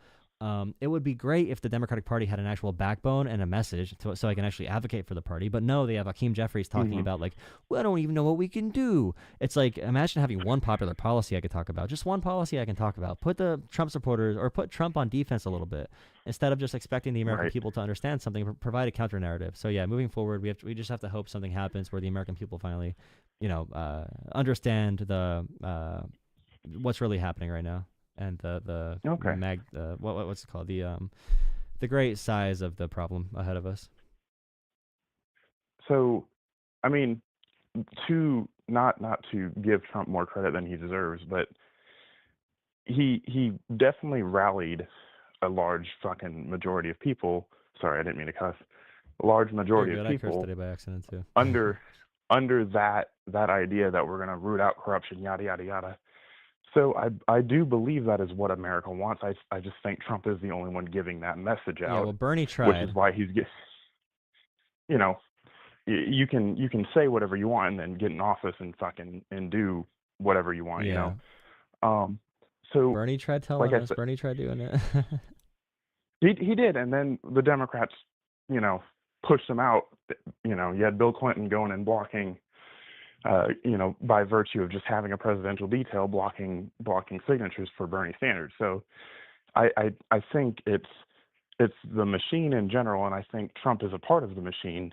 Just, I'm doing this great thing for you, but on the backside he's filling his pockets, and it's not. But like, I wish this is going to sound weird, but I wish there was a world in which you could have what Trump is actually talking about wanting to do, and it actually does happen. What he's trying to bait his supporters into, like, oh, we need to stop, paying X amount of dollars for whatever and whatever, because you can go into the minutia of, oh, it wasn't condoms in Gaza, but $50 million did go somewhere for something. Yeah, they're still mad about that. So that's what they do. They lie first, and then when you correct them, they're still mad about it. They're just anti-government radicals. They don't understand like how stable the country is, how stable the world is, and what it took to get us here. They have forgotten it. All the people that fought in World War II have died now, or most of them. I think like 99% of World War II vets have died now. We forgot the lessons of why we have NATO, why we need global stability. We forgot we take for granted the clean air, clean water, and clean food, and we take for granted all the diseases that are not here anymore. So people get mad like, I don't want to take the little pokey vaccine. I saw on the internet that it's dangerous, and all the people have vaccine injuries. And it's like okay, buddy, you need to take some vaccines, and we need to help each other. Sometimes we have to help other countries. The world is a big place, but we're all interconnected. It's like they just don't get it. We have the privilege in America to forget how it feels like to truly struggle. And I don't mean struggle in a sense of, oh no, I feel depressed, I can't find a job. Even if you are, I've been below poverty line level. Even if you are extremely poor and struggling, you are still there's still no reason to say we need to topple the entire system like this. The current reaction in America is from privilege. It's from people just getting like mad like little babies. The main thing I hear from Trump supporters is, you guys are just mad that your side lost. They think it's a big game. They think it's a big Super Bowl party. They don't understand how anything works. They're going to have to find out soon. And that's my biggest goal, is to I want to talk stern to people, because you need to talk stern. They respect strength. Right. Talk stern and talk to them like you're disappointed, because I am disappointed. Give them the resources they need to know better. But like this right here, I just pulled up a Twitter thread of Sean Hannity with that Haba girl from Trump, that one really spray tan girl. And Hannity said, the president doesn't take a paycheck. He's losing money. I would argue almost everyone you see in that White House is not making money. They do. We don't, she says, from the White House. And it's so like Trump literally made billions from the meme coin. He made it legal for his cabinet to take gifts and to get bribed. They lie about literally everything. But that's the thing, though. Yeah. If they can't tell the truth. They cannot say the truth, because if they say the truth once, it breaks their followers' like brain cult mentality. Their brains are going to the snow globe. Yeah, everything needs to be a lie. Everything they need to lie about. Even the smallest stuff needs to be a lie, or it breaks through, and it needs to be a lie because it's consistent with the cult reality they develop. So how do we pop enough bubbles, and also how do we get more people involved that think politics will not affect them, or that is turned off from politics right now? Yeah, because personally, it just seems like it is a big game, and it seems like they're playing games with our lives. And I like I want to be involved in it. It just feels like the game is too big to play. You know, it feels like no matter what you do, you're going to be attacked, whether it's on the right or the left, and it's going to be, you know, things that aren't relevant to the conversation get brought up, and then boom, now we're arguing about the border, and it's like, well, the border's not making eggs, you know, $9 a fucking carton right now. The massive, like, for me, it goes back to bureaucracy. I know you've said a couple of times that bureaucracy is the check on you know, the governmental power, because it should be a washed, you know, system where you have people from both sides over their lifetime and lifetime public servants. Yeah. But it just feels like everything is so big and so cumbersome that it can't run efficiently. So that, like, I can see why, you know, a gotcha moment, you know, Department of Government Efficiency sounds real good on its face. It's all branding. And yeah, it's really good marketing and really good branding, and that's what people are falling behind. And so when people say, oh, you know, this is what the country voted for, well, yeah, that's what they voted for, but that's not what they're getting. And the country does not know what they voted for. They voted for just like broad slogans. They voted mostly to get rid of the pronouns and stuff, and they're mad about it. And that's usually what leads to authoritarian countries, is they give dumb people, evil people power. But like that's the appeal I make to Democrats, is like, I can make arguments about how bureaucracy functions and make those appeals. I definitely do. But I also need those like lower level appeals where it's like, you know, I need to be popular, okay? They vote for me because I'm popular. They don't vote for me because they understand bureaucracy, but they think I'm going to fight for them, and they know I'm going to fight for them. And through my power I get from, like FDR, through the power I get from being popular and making it clear what side I'm on, through that power I will establish a more fair government and fix these issues. Because just appealing to democratic norms and the foundation of America, like Hakeem Jeffries does, is not going to be the solution to actually getting this stuff done. Yeah. You can give something lip service all you do, and then when you get in power and you know, line your pockets, like it's like I feel like they're taking, you know, every lie has a little bit of truth into it, so I feel like they're taking a little bit of truth, and they're like, oh yeah, you know, Congress is inefficient with their money, and this is what they're doing with it, and it sensationalizes people. It's like, yeah, no, we need to get rid of USAID. What do they do for us? And it's all based off a lie. It's all based off lies. It's so sad. Exactly, and it's oh frustrating. I can't explain it to people too, because like their tax dollars. Like if you look at like $100 million going somewhere, and it's like, okay, so much money. It's like, okay, well, like the Consumer Financial Protection Bureau, for $2 per person in America, we had something to regulate big companies and to return money to the American people for $2 each. And our tax system is progressive. So rich people pay by far most of the taxes. So when it comes to the average American, like, I don't want my tax dollars going to this. It's like, bro, your tax dollars are barely going to providing your life. You are getting government money. You're getting money back from the government if you make less than $150,000 a year. You're getting money back from the government. You're not really paying. You're not even paying. You're not paying into the system until you make like over $400,000 or $500,000, because your tax rate if you're poor is going to be lower in a progressive sense. From the roads that you drive on. Maybe I'm just doing my taxes wrong, but I've never. I'm a single filer, so I never get money back. I make about. Oh no, I mean money back in sense of value. So like they say, where are my tax dollars going? Value given. And it's like, okay, yeah, definitely. So like our national defense, our clean air, clean water, clean food, the roads and bridges we drive on every day, the shipping processes, the infrastructure that supports our lives, the air network that we could fly anywhere in the world basically with like 99.999% safety rate. I thought you were meaning like we don't pay. No, but like no, Americans don't understand that. I'll see someone that makes $30,000 a year or $40,000 saying, I don't want my tax dollars going to Ukraine. It's like, bro, your tax dollars are going nowhere. You paid $3,000. Your tax dollars are barely going into the.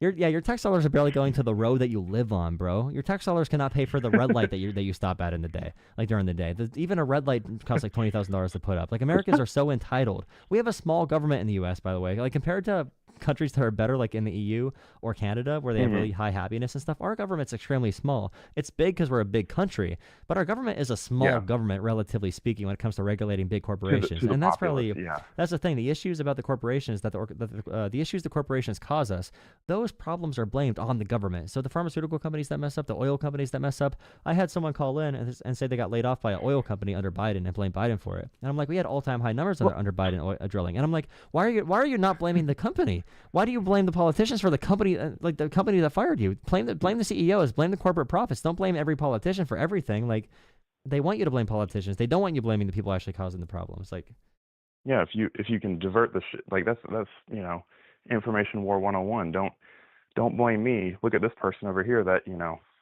I can offload all your problems to. We have to fire people because unions are such a big problem. It's like, well, you're making 30% margins on stuff, and they're asking for 2% of that. Like, Yeah, it's like these people own your house. They own your kids, basically. They tell you if your kids are allowed to go to school or to see a doctor. They tell you everything about your life. They are your owners. You should not be, like, worshiping them. Like, they're your owners. They're in control of our lives. They own everything in the world. We don't have a vote in what they say or what they do.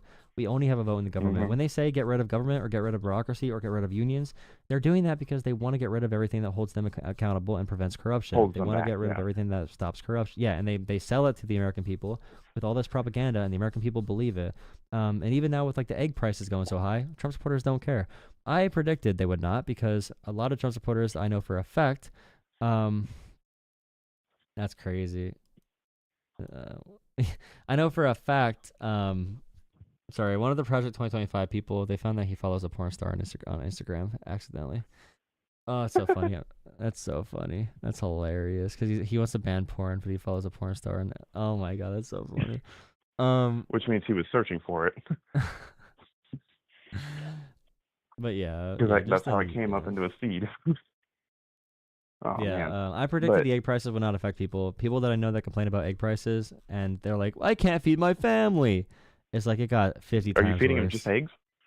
Yeah, no, but even like right now, they stopped complaining though. They complained under Biden, now they stopped complaining. The Republican sentiment of the economy went to like 90% positive. It was at 10% under Biden. The moment Trump won, it went to 90% positive. They literally just play team sports. Like, it's so, Excuse me. Oh man. Oh yeah. Do you have anything else to finish up on? I appreciate you donating to the channel. Absolutely. I wanted to pick your brain because I'm generally a conservative-minded person, but all of it, like you said, it seems like a cult following, and it's like that's not what he's doing, and this is not conservatism. No, it's not, and it's not constitutionalism. It's like you said, that he's trying to consolidate power, and to your second to last caller's point. Oh, well, he has the right to do that. Yeah, he has the right to do that following the laws he has to follow. He can't just get in and say, oh, yep, you're all gone. Like, if he wanted to do that, there's a legal way to do it. It just doesn't seem, when he's looking for things where they're not going to be, or telling the American public he's looking for things, getting them all riled up. And it's like, well, what do you can't win for losing, because one party's message is, that we're working for the American people, and the other one's is we're working for the American people, and it doesn't seem like, whoever you listen to, it's like, oh, the world is falling. It's like, well, I can't. Yeah. It's hard. It's really hard. Politics is challenging. No one's ever happy with any choice ever in any election. Typically, every election in human history is a lesser of two evils. But I would just say, right now we are fighting for the basic tenets of a republic. We are regressing past the point of republic. We're regressing to something far worse. So like Hungary level dictatorship, or not dictatorship, but authoritarianism. Because they're not really a dictatorship, but they basically are. There's a lot of state oppression, and that's what they want to do. That's what they want to do here explicitly. You read anything they talk about, they want dictatorships. They want ultimate power by the rich techno gods. And I'm really scared because we're at the turning point in history. What's that? We're at a turning point in history where, like, there's other revolutions historically, in like France, or Italy, or Germany, or wherever. You have these revolutions, But it's a scary point with AI surveillance and all these other tools of the prospects of having a global alliance that is completely anti-democratic, and they essentially have learned how to social engineer to the point where they can prevent a revolution from ever happening again. And that's a really scary place to be in, like a permanent underclass, permanent overclass, and no power struggle. And we want to make sure we break the system, what it's going to before those changes happen. But yeah, they don't love America. They're pro-Russian, which is like Ronald Reagan would be called a liberal today. Even with how he spoke about immigrants and how he spoke about Russia, he'd be called a liberal today. Trump appointed judges from weeks ago are leaving already because they're realizing, like, holy shit, this guy actually is a dictator. Trump appointed judges from weeks ago. He argues with his own policies from 2017, 2018, but people they're not, they just aren't informed enough. And the media sucks. CNN, MSNBC are barely even left. They're just bad. Like, they're just bad media organizations. They don't even report well. If they are biased, they're doing a bad job. They're doing a really terrible job if they are biased. Like, Fox News is a well-oiled, purposeful propaganda machine. It's hard to break that. Social media consumes everyone's brains. How do we break it? I don't know. People might just have to be smacked in the face by reality before they understand it. But yeah, I want to give you the final word if you have a final question or anything like that. Oh no, nothing.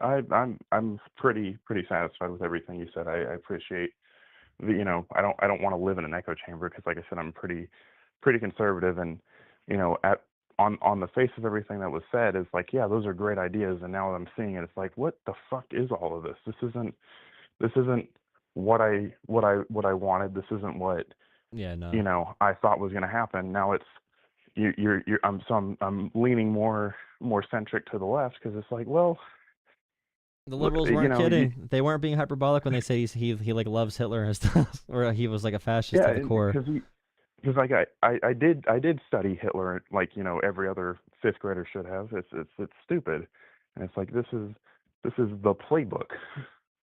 Yeah, and like the Mussolini. If you read the Doctrine of Fascism that Mussolini wrote, it reads a lot like Project 2025. The Doctrine of Fascism. It used a lot of like vague rhetoric that seems like something Bernie would say. It always seems like something a populist, like working class supporting politician would say, but they don't mean it. It's always about serving the nation. Or they say that Trump is God now. They're saying if you defy Trump, you defy God, which is completely against the teachings of Christ. Sorry, I answer to God. I don't answer to any man. Yeah, no, but the woman that they want federally funded like churches and stuff, and they're saying if you go against Trump's agenda, you're walking against God. It's like they want a monarchy. It's not even a dictatorship. Yeah. It's a monarchy. It's a very different form. It's a modern techno. It really is 1800s style authoritarianism. And they keep talking about the Gilded Age and Andrew Jackson, 1800s. Like, it really is 1800s style. It's not even early 1900s, early 1900s. It really is, or even late 1900s with Putin in Russia. Similar to like a mix between Hungary and like 1800s imperialist. He brings up Manifest Destiny. Oh my goodness! And like my final thing, I'm a liberal progressive guy, but like right now, I'm the person asking people to have personal responsibility and to care about patriotism over nationalism. Patriotism and nationalism are very different. Being a patriotism, right. Caring about the Constitution. Now I'm the person standing up for all of these different things that conservatives, like the Trumpists and everything, the things they claim to care about. Even the Bible, they just ignore it now. Like they just ignore basic parts of the Bible. Like, and it's weird to hear that come. Everything you're saying, but it feels like I've just been lied to because it's. You're saying the same things, but like let's not try to be a king, please. Yeah, man, it's getting bad. I thought they were gonna pull funding from Ukraine. I did not think they were gonna actively help Russia. That's a doozy. And yeah, so it's going to your point,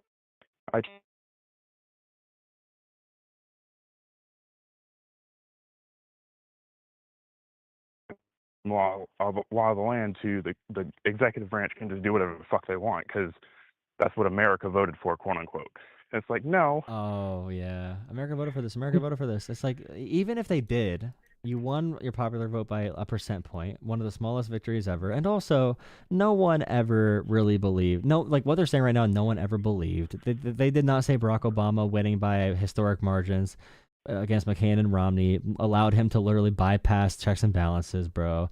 Like, they do not believe that. They're it's a cultural level gaslighting. They're trying to get people to believe in this because they want their dictator. The Project 2020, they literally said in Project 2025, 90% of the executive orders have followed the Project 2025 100-day plan. And Trump lied to the media, and CNN and MSNBC just like took it as well. Like, it's not like they rejected it. But we knew he was a part of it, and Trump's like, I don't even know who they are. They're great people, and they're going to be appointed to key positions in my administration, but I never heard of them before. Ooh. You're just saying you're just not saying the quiet part out loud. You're just doing exactly what you said you're not doing. Yeah. It's like, huh. Well, the person asked me, like, do you think the White House just lied then? Like, why would the White House lie about sending $2 billion of condoms to Gaza? And like, do you think they lied? I'm like, yeah, they lied. I'm sorry. I don't mean to like hurt you, but like, they lied. They're lying about this. You can like, they're asking you to deny what your eyes are seeing. This is 1984 shit. Like the Gulf of America thing. They're blocking AP News out from the Oval Office over the Gulf of America because AP News reports globally, and it's still the Gulf of Mexico everywhere else except this crazy country. They're blocking them out. That's 1984 Orwellian shit. And if they're gonna like say these are the editorial standards, then what else are like they can block anyone for anything from the Oval Office at that point. They can restrict press credentials for anything if they're going to restrict it over something like that. And if they imagine if Joe Biden blocked someone from the White House for not using the right pronouns, they'd have a literal meltdown. They'd be storming the Capitol every day. And now we're in a place where if there are journalists in the White House, they're going to be so scared to be blocked out that they're not going to ask any hard questions. We're essentially having like state-run media right now in America. This is essentially state-run media as much as we've ever had it. It's wild. Yeah. You can't do it by directly controlling the media, but if they're not allowed to ask any questions, and the only questions they're allowed to ask make you look good, that sounds a lot like that's how Hungary did it. The Chinese Communist Party. Well, Hungary, because they're still somewhat free, but what they do is they pick high-profile cases, they target them politically, and they create the freezing effect on everyone else. So when they're suing. They're bringing a case to the governor of New York and Letitia Johnson or whatever her name was, or James, I forget her name, but the person who tried Trump, their AG or something like that. Letitia Jackson. Yeah. Letitia Jackson. Yeah. They're bringing cases to her. They're suing the pollster from Iowa. They're suing random media companies. You know, Jeff Bezos is censoring the Washington Post if they say negative things about Trump. Like, yeah, the chilling effect is insane. So they don't need to kill everyone. They just got to kill one person, and then you're scared. Like, I don't want to, like, once, because Trump tried shooting protesters in 2020, and the people in the deep state bureaucrats told him no. And now, if they listen, that's going to be a very, very, very sad day in America. And I feel like it's impossible to avoid. I feel like it's guaranteed. There's going to be mass violence in this country sometime in the next 2 years, and we don't know how big or when, but it's going to be here, and it's going to be really sad. Just like the Kent State shootings, or massacre during the Vietnam protests, we're going to see one of the biggest atrocities when it comes to like free speech and gunning down protesters, probably. And it's scary to even know that. And I hope we don't. I hope I'm wrong. I'll be so happy if I'm wrong. But also, if it does happen, that's why I do this channel. I'm doing this channel because we need the American people to react accordingly when it does freaking happen. And we cannot wait. If we're scared now to message, we will be in a situation where it is dangerous to do politics. If we do not rise up now by 2026 and create a huge shift in American politics, we will be in an authoritarian government that we cannot recover from. And everyone's already having the chilling effect. Everyone's already take a scared violent to stand revolution up. to recover from it. Yep, or we just might never. We'll just always live in a China-like country, and then all the authoritarian countries will try to barrel through the free ones like Canada and stuff. That's why Trump only attacks free countries. So we need to stand up now as strong as possible. The lesson historically we learned, there is no appeasing this. And I still see liberals doing it. I still see countries doing this. There is no appeasing these people. They are irrational. They want power. They just want power. They're going to get it. They're going to go for it regardless. Hitler could not stop himself. They're addicts to power. And we need to stop them as soon as possible. That's why I do this now, because if we don't do it, it's going to come for you. It's going to come for all of you in chat. It's going to come for everyone, even if they don't pay attention to politics. We have to get everyone activated for when the shit goes down. But thank you for calling in. Good place to end the night on. Always a good motivational speech. I hope you stick around the channel. If you have Discord as well, Will do. I'll be in Discord, everyone.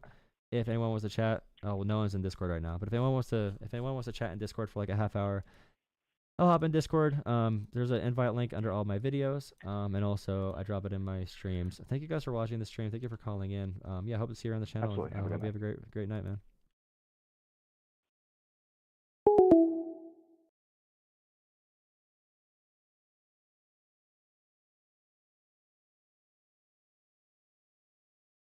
They're not irrational. They're common sense. Elliptic cryptography. That's a no. You're a bot. You're a bot. They are not irrational. They're common sense. You know, that's what someone says that has no rationality. If you need to explain that you have common sense, or if you need to convince people that you have common sense. My OBS shut off for a second. If you need to explain you have common sense or convince me that you have common sense, if you need to have like branding around your common sense and make it really just like grand, like I have so much common sense, bro. You probably don't have common sense. Because you just prove you have common sense through the shit you do and through the shit you advocate for. Someone with common sense doesn't say common sense over and over and over and over and over and over and over again. That person proves they have common sense. They prove they have competency. They prove they understand the issues ahead of them. I have the greatest common sense, bro. What happened to the polls? I don't know, Kate. Well, there's... Oh, crap. I forgot to do them today. Anyways, the stream is concluding. Sprig is in the community hangout. Who else is going to join? We're going to cut off at 3 a.m. today. Latest. Happy Valentine's Day. Also, everyone. Happy Valentine's Day. I'll have to start the polls again. Thank you, channel members. Thank you, mods. Sir, your common sense is so amazing, bro. Bro, I have the best common sense. The doctor told me I have like the best common sense of all time, bro. For real. Thank you, Cam. Thank y'all, Kyle. I'm at work. You come in. By a light. I think the stream is pretty good tonight. I did not do a halftime like usual. We had a pretty consistent... I think we had 50 viewers on the regular stream. That's really good. 50 viewers on the regular stream is really, really good, especially without me doing halftime. Because usually if I do halftime, I shut down the short stream and we go up to 50. But with both streams on, the short stream was on, or the regular stream was on 50. That's really good numbers. Thank you guys. Really appreciate that. So 50 viewers consistently on the horizontal, and then over 500 or 600 consistently on the shorts for how many hours? For 3 hours straight. Without doing any breaks or anything, or restarting the stream. This is a really good stream night. Good conversations. Yeah, 600. Yeah. Good night, good night, good night. High common sense quotient. I feel like I handled the conversations pretty well. I'm doing what I can. I cursed a little bit today by accident. I don't want to say the F word. I really don't, but it just comes out sometimes. I just get too frustrated. You are growing.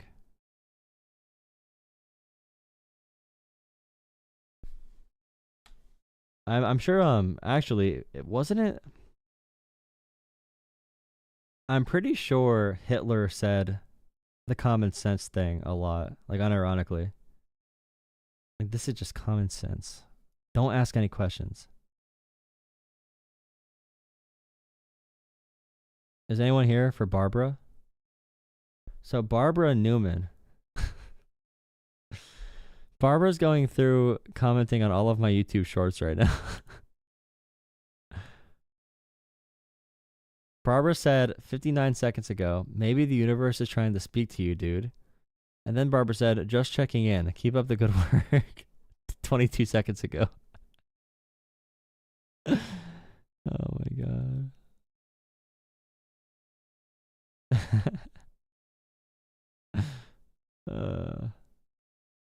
Barbara's a Taylor Swift fan. Barbara's YouTube channel is really nice. We stand Barbara. Barbara's our favorite caller. Speed recovery. Look at all the fans. I appreciate it, guys. Appreciate the community. Barbara was getting me going. Not that. She was like, you know, when Barbara's talking about the connection, like, yeah, thank you guys for noticing me in this cold world.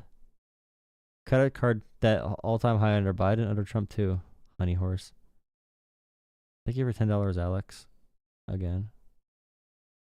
Robert, the Doge Treasury Court Docs. If Robert's here, go put that in Discord. Rhetoric is getting better? Thanks. Which rhetoric got better? Just like... I feel like I was just more of an a-hole tonight. I feel like I was just more... I definitely was less, I guess you could say, I didn't let them move around as much, if that's what you're saying. I tried to pin them down really hard, if that's what you mean. Is that what you mean, Adam? I feel like I was much more aggressive in that. You definitely got triggered a lot. See, that's the issue with conservatives. They think I got triggered because they don't know how to be assertive. They don't know how to be, like, mentally stable. So they see me arguing confidently and they think I'm triggered because when they argue confidently, they look like dumbasses. And they think dumbass talk is good. That's better, stronger. You were mocking and mimicking? Yeah, that's part of the fun, dumbass. Of course, I'm gonna make sure they know they're like, dude, I proved them completely wrong. Okay, they go back to the dumb talking point. Of course, I'm gonna make fun of them. They're being dumb they're clowns. Like, how am I gonna go to a circus if I don't participate in the clownery or whatever? Don't let them run. That's better, stronger. I got a meme a little bit, bro. Dancing was fun. Just like moving around, like, wow, this guy's like. As he's talking, I want to give like emotes to the chat to let you know how I'm feeling as he's talking. Because as the colors are talking, I want you to know if I'm happy or not. So if I'm like this, that's how you know I really cornered someone. Make them defend themselves. The responsibility talk, yeah, you need some personal responsibility. Make them defend it. Yeah, that one guy was being super slimy, extremely slimy. And then he cried about the ad hominem attack. And I shut that down by mocking him. I'm like, hey, me. Okay, respond to my point, dumbass. You know what I mean? Go right back to the respond to my point, dumbass. Okay, you want to be a kid? Stop being a kid. Let's talk like grow up. Like do your own shit. Have some respect for yourself, bro. You look stupid. Don't look stupid in public.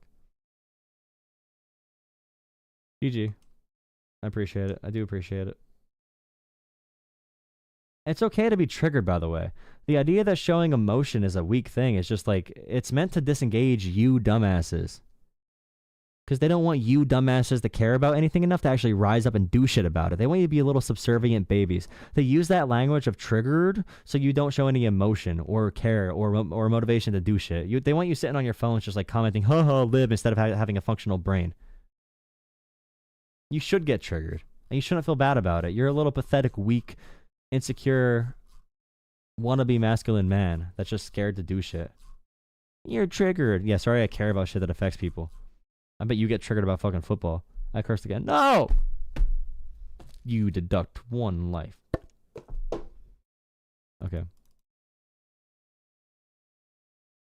Yeah, it's better to be apathetic and destroy the Constitution. It's like during Nazi Germany, like, bro, you're so triggered about the camps, bro. You're so triggered, bro.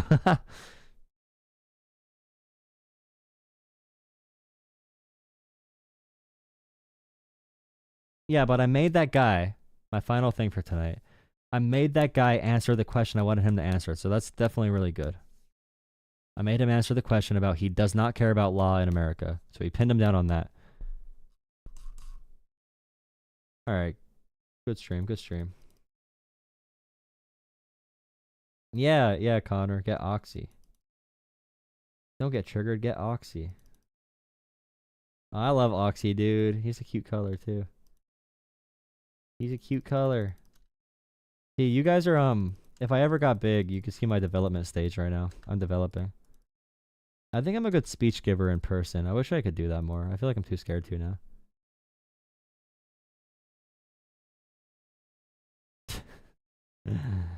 Thank you for all the support. Oxy. Get perked up. Oh, wait. Kyle got a gifted membership? Welcome, Kyle.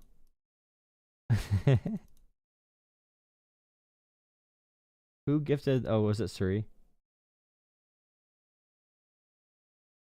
Or who else gifted memberships? No, that random person did. That I never saw before. I'm happy that one conservative guy called in. That was a good conversation. I'm happy to hear Connor became a member. Red Scare donated 5 memberships. I'm happy to hear it's good to talk to a conservative that's saying like, oh, I did not mean this. But that might have just been like, yeah. Having someone admit and be fine with it, be secure, being like, yeah, I thought it was gonna be different. I want to be more efficient, but like this is crazy. I want like that's really good. That's awesome. That's awesome to hear. It's awesome. It's awesome to hear. Great to hear. We love that. Really helps our future prospects in our brains. They are out there. They do exist. They do exist. All right, guys. Have a good night. Thank you. Thank you again. Thank you. I'll be traveling. I'll be traveling Saturday night and Sunday night. So I'm gonna stream tomorrow night and then take 2 nights off and come back on Monday. But I will be traveling. Trying to talk again. Yeah.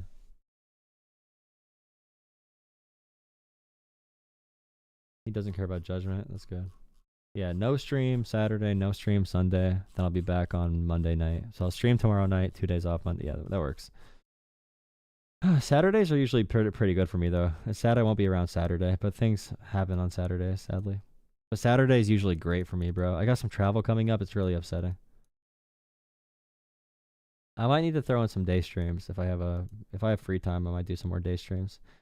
I think I have off work Monday, actually. So if I can get free earlier, take your passport. Oh God, that is scary, bro.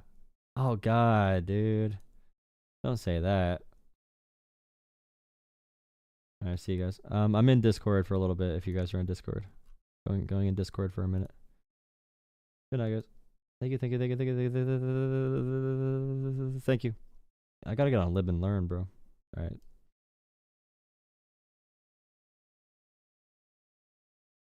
Yeah. Me and Barbara. Shoe Joshua. What's up, Joshua? I never saw you before. I'm not sure. Joe Blow. I'm surprised Joe Blow never got a... Don't get triggered, get even. Yo, that's a good line. Bro, I don't get triggered, I get even. Yeah, that's good. I like that.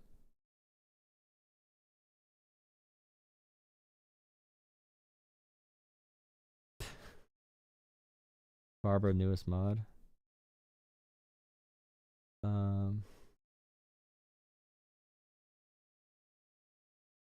The F word rhetoric was 100. I still good at checking.